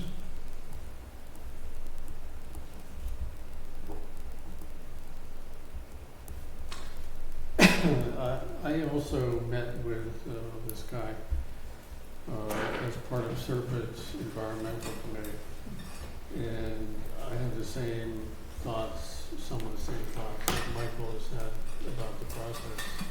My concern is that while we have robust setback requirements, are they gonna come in because somebody doesn't like what we decided? Yeah. That we approved it, but with 250 feet setbacks, you're gonna go run to the state and say, wait a minute, everything else is 25 feet. We wanna have solar all the way up to 25 feet. Mhm. Is the state going to consider that, or are they going to approve it? And the same with these large-scale things over 25 megawatts. Does that mean our controls are completely gone? Site plan review, low-impact development, we just step aside and let the town or the state do it? And he had no answers to these Mhm. things.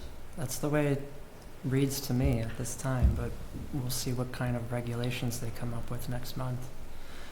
It's like the As- housing law with commuter rail, where the state starts to impose Right. things that used to be purely local. And Serpent has been very active in advocating for the for local municipality oversight of these types of projects. If you're interested, there was a letter that they had circulated, it was probably 4 months ago. I can send that to you all. So, They sent it to the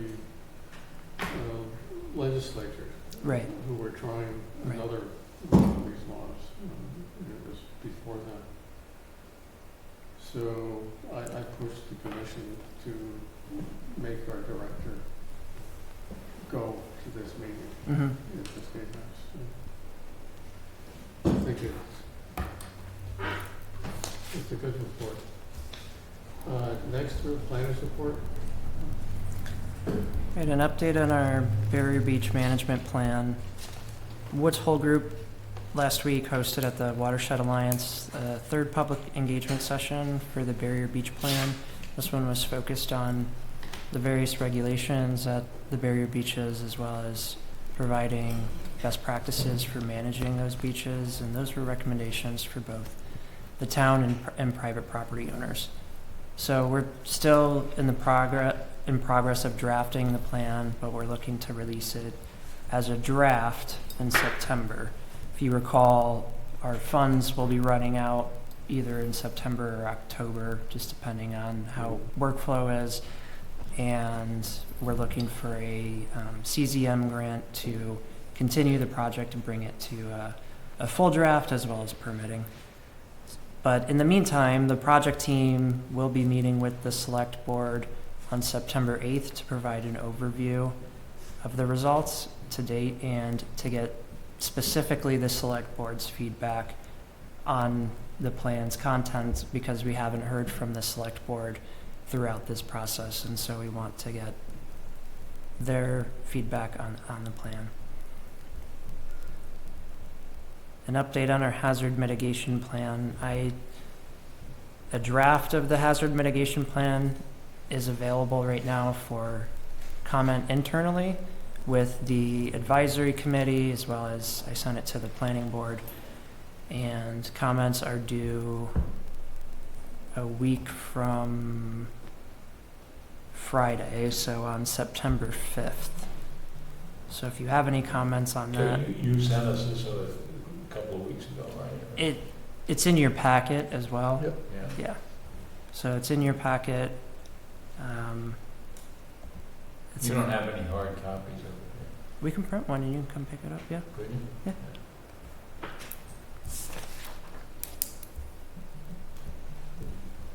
A lot of work going into this. And the main thing that we would like comments on out of all 80 pages or however long it is the mitigation measures matrix. So those are the recommendations of what projects and policies the town could pursue to reduce the risks of risk to property and life during major storm events. So that's the key element that we would like to get comments on, but if you have the time or interest to review the rest of the document, we would appreciate that as well. Does UMD, Chad, et cetera, Nefeli have a copy of this too? I provided them a copy of the mitigation measures matrix for comment. They didn't send anything back. Okay. I will provide them the plan or draft plan, Yeah. but I don't expect any comments Okay. from them. All right, an update on the Watuppa. And what do you think Go ahead. about sending it to members of the Climate Resilience Committee? We can send it to the Climate Resilience Committee. I think there will be, so this is more of, right now we're in a more internal review Or at process, some point. but it will be opened to a full public comment period. Yeah. And there will be surveying associated with that, as well as anyone who wants to just send comments or attach comments directly onto the document, that we could do that as well. Okay. So there'll be more opportunity to comment on it. John, I think it's one of the things that we, Michael and I spoke about that, and I think I copied you in a note on Yeah, you did. the Buzzards Bay management plan, that we need somehow in the climate resilience, when we produce the report, that since this, we're now getting these documents, how we integrate those Right. and reference them. You know, there's a very extensive section on temperature and climate and the hurricane tracking system and all of that. And we need to,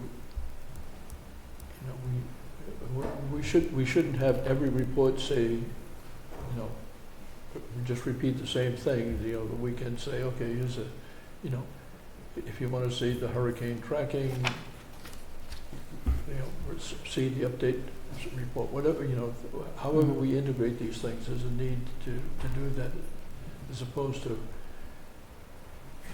and maybe the climate resilience report, since it's our recommendations of how we should deal with these things, it becomes something that sort of does that coordination effort. Yeah. Well, it's, and I don't know if Jeff Canton is on the internal, but he should see this too, because, I mean, what you're describing is a bunch of very related reports that need to fit together kind of like the Russian dolls, where you're not repeating but it's easy to cross-reference, and it's easy for the public to go from one to another to get the right information, and we're not Mhm. making it a labyrinthian maze, you know, for how to find out what you want to find out. Right. And also, I think the climate resilience report is a place to sort of make clear the distinctions between hazard response, hazard and risk, Yeah. and emergency response preparedness. That's a different thing than having, avoiding the hazard is different than responding to it if you Yeah. didn't, those kinds of things, it's just in the public of, Mm-hmm. oh, isn't it everybody doing the same thing? And it isn't Right. everyone doing the Right. same thing.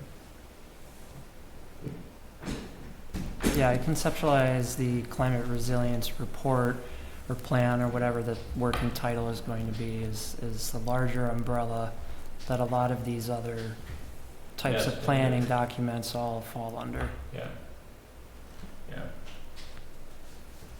Yeah. Before I move on from hazard mitigation, this wasn't on the agenda and I forgot to put it on here, but just a quick update.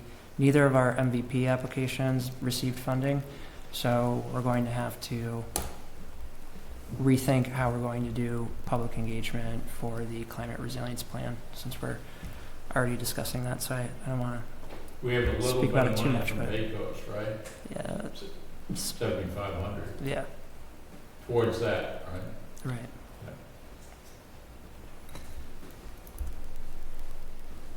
Okay, so onto the Watuppa connector feasibility report. I just received this from PAR. This is for the shared use trail to extend it from Fall River at the Quikasham River Rail Trail's current terminus along the banks of the South Watuppa Pond into Westport. And I just received this from PAR Corp the other week. And so the next thing we're going to do is review the design with Mass DOT and begin to discuss the right-of-way issues where we're looking to site this trail. If you recall, it is privately leased, the abandoned rail bed. It's privately leased by the La France Corporation. And so we'll need to negotiate with them as well as Mass DOT and work out exactly how we can get this done. And lastly, So where is the rail gonna go? Right along the river, the pond? right To along, the south of Route 6, and then cross Route 6 at the railroad crossing? it would cross Route 6 at Old Bedford, at the intersection with Old Bedford Road. There would be a pedestrian signal there Yeah. that would be installed that Mass DOT is supportive of. There would also be a pedestrian island as well in the center of Route 6. So, and Mass DOT is also supportive of that as well. The current, how it's currently conceptualized to continue the bike path is to go up around Old Bedford Road and take that over to Sanford. And then Sanford would go up to Old Fall River Road or go over to, I think, Blossom first. Well, But anyway, yeah. we're looking on, Right. we're still waiting on to hear back from Mass Trails on the subsequent phasing. So who owns this strip of land between the pond and Route 6 with all the trees on it? If it's the one that you're talking about where the bike trail is going to go, Yeah. it is Mass DOT Rail Division owns it, and they lease it to the La France Corporation, who, But isn't there a railway company too that has? I think Has that's a now lease on the it? Commonwealth. Out of the Commonwealth? The Commonwealth, I believe, has all of where the former freight rail service was of the New Haven Railroad Complex. I think the Commonwealth owns those rights away. But the Commonwealth, up just across the street when you get to the France Holdings, that's the Commonwealth owns that right away. It goes between the two hotels. And I think it continues along here. Right. Originally, the railroad was on a trestle in South Watuppa Pond, In the pond? in the water. So, because along here, there were all these public pavilions back in the day. I mean, people would come from Fall River and go out on boats Yep. from there. It seems like it's all cut off. There's no public access to Watuppa Pond. So one thing It we're, used to be. one of our options right now to consider is to design it as a boardwalk. And then that's something that could potentially be expanded upon at a later date. Wouldn't be the scope of this project, but creating some public access to South Watuppa Pond would be great because there's really no point of public access anywhere on the pond. Okay. All right, our final draft of the housing production plan was shared with the board for you all to review, and it should look pretty familiar to prior drafts that I had shared with you. But we've thoroughly edited it, and it has been confirmed by the Executive Office on Housing and Livable Communities to meet their standards for housing production plans.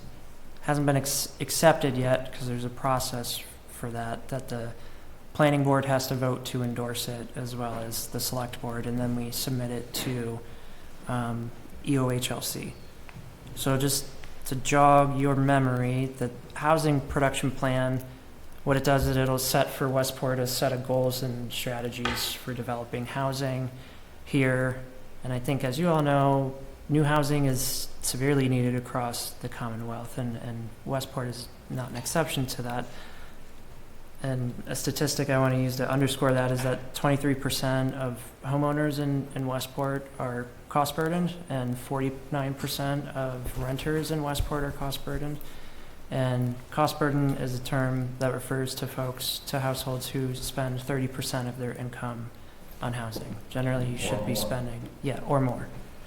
And when you divide it out for severe housing cost burden, renters tend to be more severely cost burdened.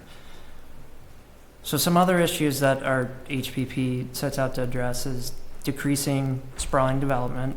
We were talking about an open space residential development today, and I think we'd like to see more of that, as well as creating more housing opportunities for young folks trying to stay in Westport after they are moving on from college or coming back to Westport but can't afford to live here, to have starter homes for those folks to be able to live in the community where they grew up. To have more housing opportunities for veterans. That's something that we were talking about at the last meeting with the with Veterans Affairs, that there's a need for veterans housing and Westport and the South Coast more generally. And for downsizing seniors, that there are not a lot of housing units that are on a smaller scale for downsizing seniors to move into who may not want to continue to live in a 3-4 bedroom home and have all that maintenance. And so our plan has 4 main goals. The first is to implement zoning changes that enable the creation of new subsidized and missing middle housing. So missing middle housing, for those not familiar with the term, I'm sure you know what the housing is.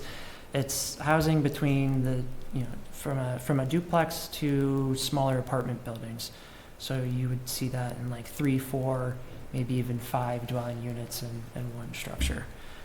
Then the second goal is to create housing options and pursue programs to help underserved populations to be able to continue to live in Westport, like I was talking about earlier, and to ensure new residential developments incorporate and highlight Westport's open spaces and natural resources. Again, getting back to that idea of trying to limit sprawl, trying to keep our ag land in use, as well as keep forests from being clear cut just to develop houses. And then this is kind of a standard goal across all housing production plans, but to continue to produce housing units that will count towards the community's subsidized housing inventory, because each community in the Commonwealth is supposed to achieve up to 10% of the units in the community that are considered affordable. I think Westport's is around 4%, so we have a bit of a ways to go on that. And so the next step is for the planning board and the select board to endorse the plan. So for once you all endorse the plan, then I'll take it to the select board, have a similar sort of conversation with them, and we'll send it to the Executive Office on Housing and Livable Communities, and they'll review it and let us know if it's going to take full effect. Is that something we can do tonight, or? If the chairman feels obliged, then I would. Well, I have looked at it, and I think it's a great report. My own problem is always with the state requesting certified affordable housing units, which are deed restricted. And I would like, they probably won't pay attention to it, but if we created housing that's affordable as opposed to affordable housing, should count for something, but I guess there's no place in the report to put that. Yeah, that's another thing that we had talked about is how is the state, or I've talked about with SERPED and drafting this plan, is how is the state going to get a handle on accessory dwelling units and what that can do to increase the number of non-subsidized housing units in a community, but yet they're more of a workforce housing product. And so it's, on the one end, you're getting a more not an affordable housing product, but maybe more achievable for different incomes, but it's increasing the denominator of your subsidized housing inventory and thereby requiring you to create more truly affordable units. Yeah, the only problem with the ADUs is I've had several people come up to me down in the harbor and ask, is it true that we can build an ADU? I said, yeah. Mm-hmm. I said, good. We can get my grandkids out of my house. So they're not going to rent it out. Can I build it on somebody else's land? So, but that does allow for people who may not be able to rent a house in Westport to be able to stay in the community. So there is a benefit to As that, long as they don't turn into VRBOs. right. which is disallowed in our zone. Right. And that can be an issue in homeowners associations and things, now that people have the right to do that. I think this report is really good, and I'm glad that you defined right in the beginning HPP as a housing production plan, because it took me the whole report last time to go through and say, I still don't know what HPP is, so you've done that. And but I think that this is very important in terms of putting forth goals that we want to test and see, does the town subscribe to this? Mm-hmm. I mentioned before, I think Oregon Governor John Kitzhaber said the people in Oregon are very diverse, but they are united in their opposition to sprawl and density. And of course, they've got to laugh because if you wanna fight sprawl, you have to have density. Right. So, you can't be opposed to both. But what this lays out is that we have, I'm gonna say, some problems. 4% affordable housing, that's a problem. Now, I don't know what percent of the people in Westport think that's a problem.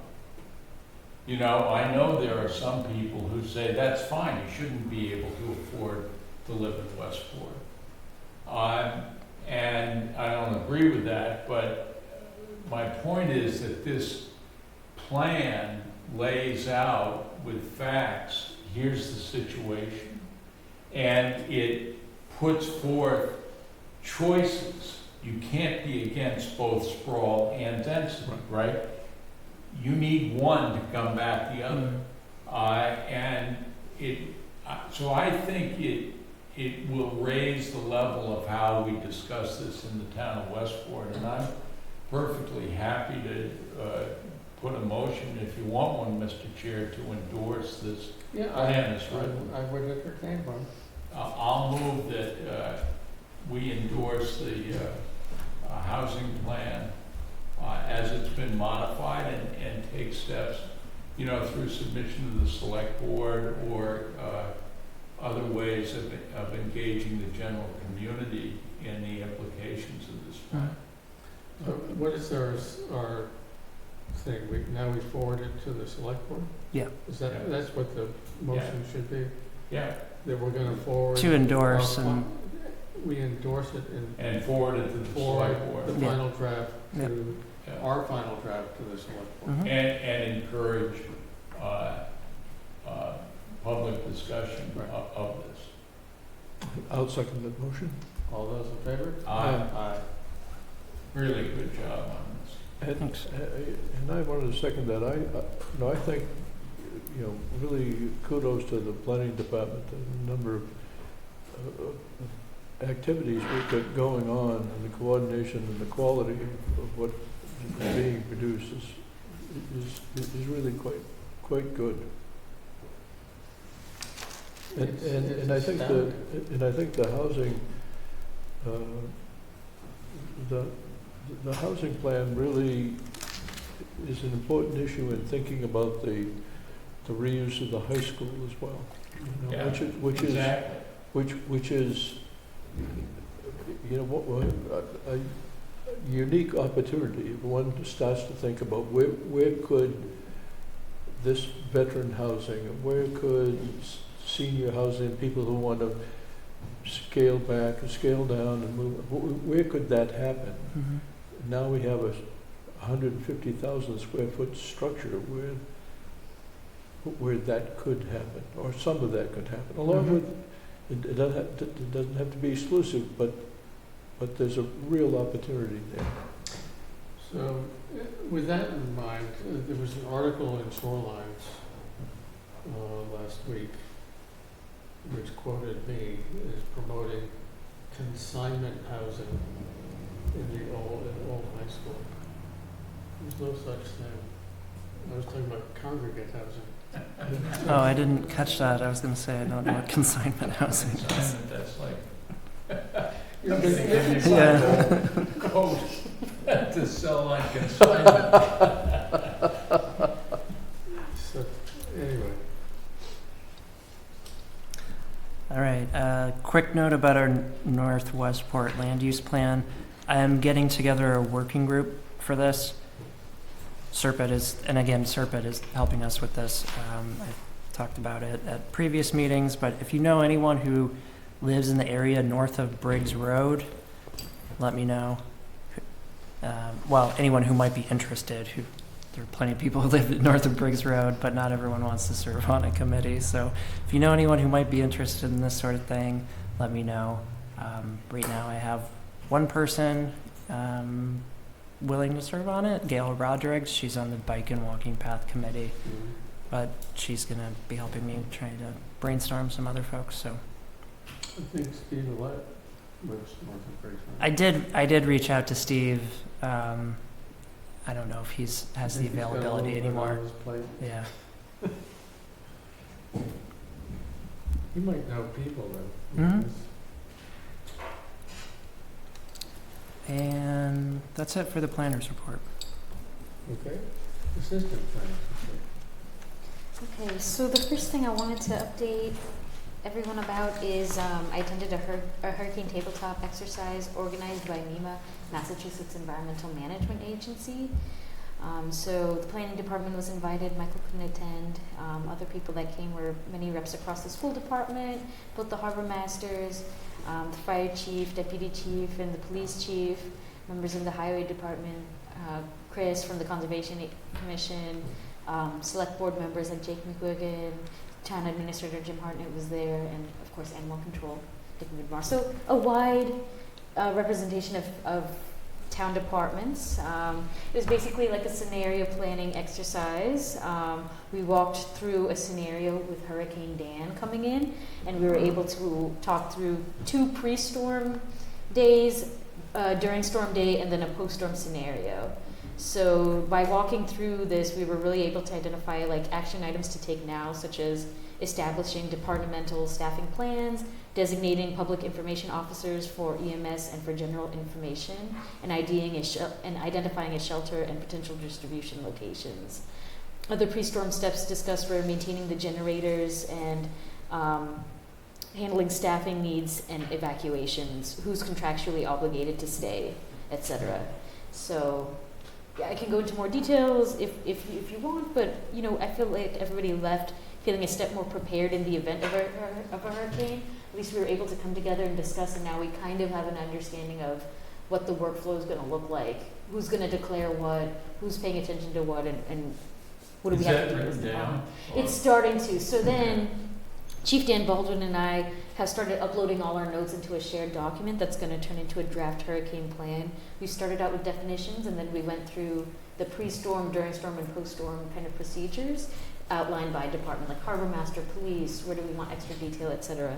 And that is going to turn into, I think, a more robust hurricane plan. And in addition, there's also work being put into a comprehensive emergency management plan that Chief Dan shared with me as well. So I don't know if this hurricane part is going to be absorbed into that larger CENT plan, or if it'll be its own. I think he's drawing a lot of inspiration from New Bedford's plan, which was shared. Yeah. So there's definitely momentum going on with emergency management in town, and I think the fire chief is really taking the measures to try and get this organized, starting with these 2 draft plans. So I think, last week could be instructive if we realize that a hurricane that was 300 miles away wrecked our roads and beaches, and it was 300 miles away from us. Mm-hmm. So you can only imagine what would happen if something like that's a direct hit.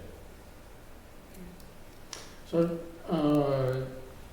in the past, when we've had these discussions with the various departments, they weren't using the same radios. So are we doing that now? I mean, because hurricane comes, you have no cell phone coverage, you have no landline coverage. How do you talk to each other? You gotta do it over radio. And are our radios, I know that we had a purchase of special radios 2 years ago at town meeting that we approved the cost of, but I don't know if everybody has those radios, and it might be something that we need to address. Police, fire, harbor master, town administrator, selectmen, the whole 9 yards. I mean, so they must have the same type of radio for them to be able to see. Be able to talk. They could have different kind of radios as long as they can talk on the same Okay, sure. Yeah. They have to access the and same get each channel. other. So. Yeah. But I can another include thing that. to consider is lots of people have boats. Yeah. Boats have VHF radios, and a lot of people have handheld that they can take home. So you've got, if you coordinate with that, and say, you know, we're gonna be in a hurricane on channel 68 or whatever, then you have the potential, if you want it, Yeah. to bring in other people who already have radios. We don't have to buy them. Mhm. Right, right. No, I think that's great, because then you could actually publicize it so that a homeowner in distress can use Yeah. his radio to contact the fire department. Right. You call on 68 if Right. you're being flooded out, if you need help with emergency access. And those kind of radios you can get at any, you know, West Marine or whatever. Yeah, and you might even publicize the fact that you can get one at West Marine for $100, and it could be part of their, Yeah. Mm. they're ready. Yeah, Weather there you go. resilience kit distribution.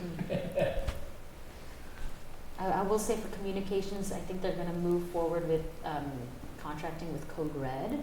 That's not this I don't know what radios, that it's is. like a software for emergency alert systems through SMS text. So I know that they want to contract with Code Red and start having Code Red be part of like a boat permit application, because a lot of folks who maybe store their boats in Westport Harbor aren't Westport residents. Right. And start implementing Code Red, like, okay, you get your beach permit, you have to sign up as Code Red as part of it. So getting the town onto Code Red, but I like this. Does that mean we get Jack Nicholson? I don't. You can't handle the truth. Oh, I don't think I get the reference. But the radios, I will make a note of that in that shared document Good. with the chief. Serpent is also doing an evacuation plan or something to that effect.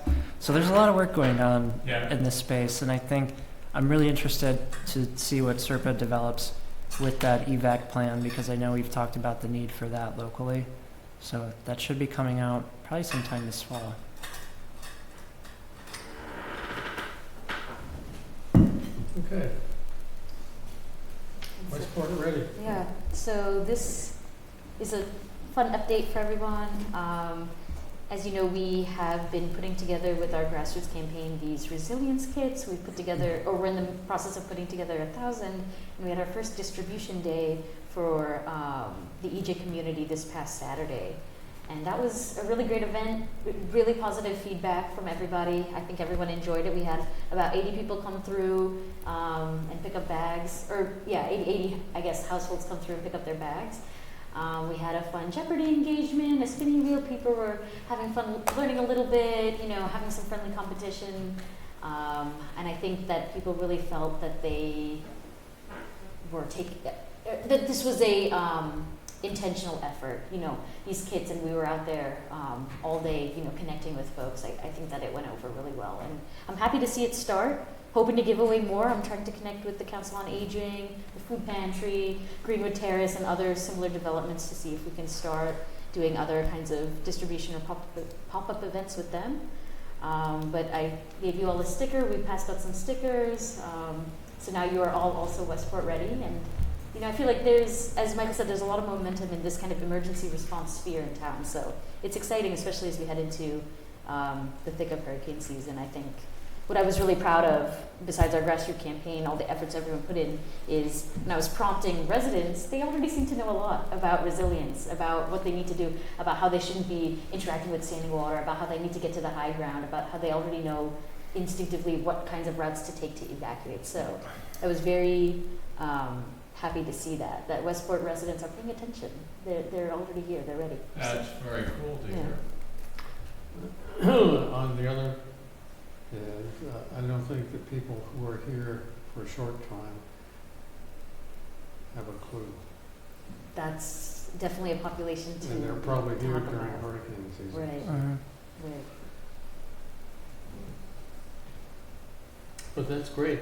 I'm really happy that, and I assume that they're responding, that people are paying attention to them too. Yes, yes. And I think that there's a lot of momentum on social media, which one of our campaign members has kind of been promoting on too. So that's definitely an untapped resource, which is great that we have people that are willing to do that and go into that sphere. So, Good. yeah. So for anyone at home, if you want a resilience kit, come to the planning office. We will get you one. Why don't you explain to the TV audience what that is? Oh, sure. So we have created these Westport Ready Resilience Kits. They are grant funded through the state's Municipal Vulnerability Preparedness Campaign, which campaign I applied for and received. So our volunteer group organized and decided on 9 items to include in the kit. It includes an emergency radio, a first aid kit, a fireproof and waterproof document bag, a USB fan, a multi-tool, heat pack, ice pack, an informational booklet and brochure, and I think I'm forgetting one big item. Whistle?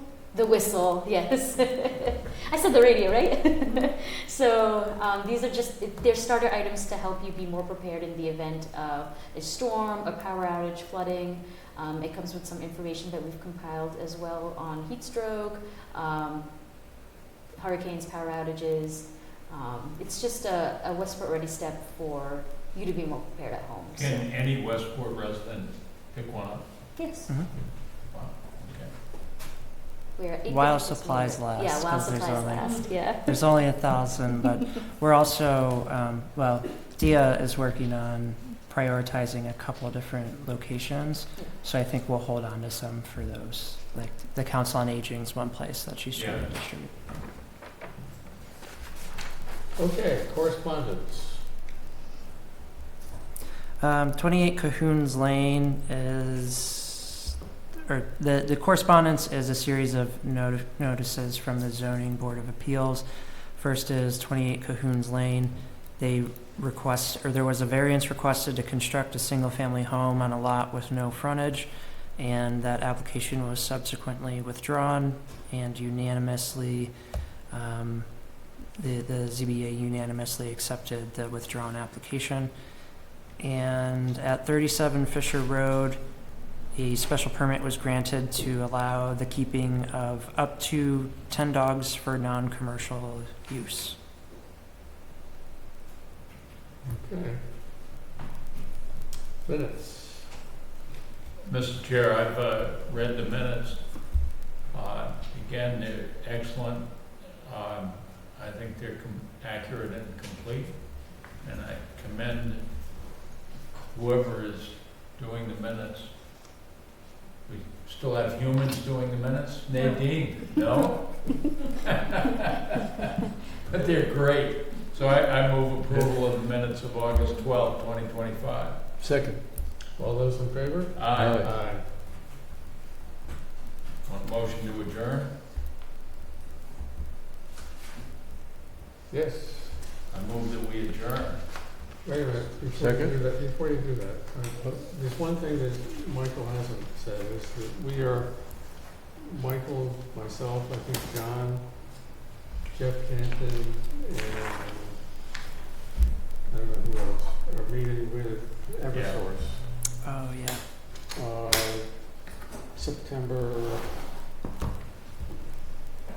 5th, something like that. Let me pull up my calendar.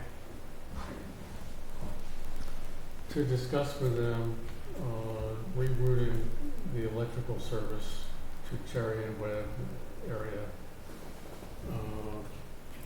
September 3rd. I also invited the fire chief because Eversource would like to talk about some new substations that are being upgraded, some substations that are being upgraded in Dartmouth, so I thought he might be interested in that. Good.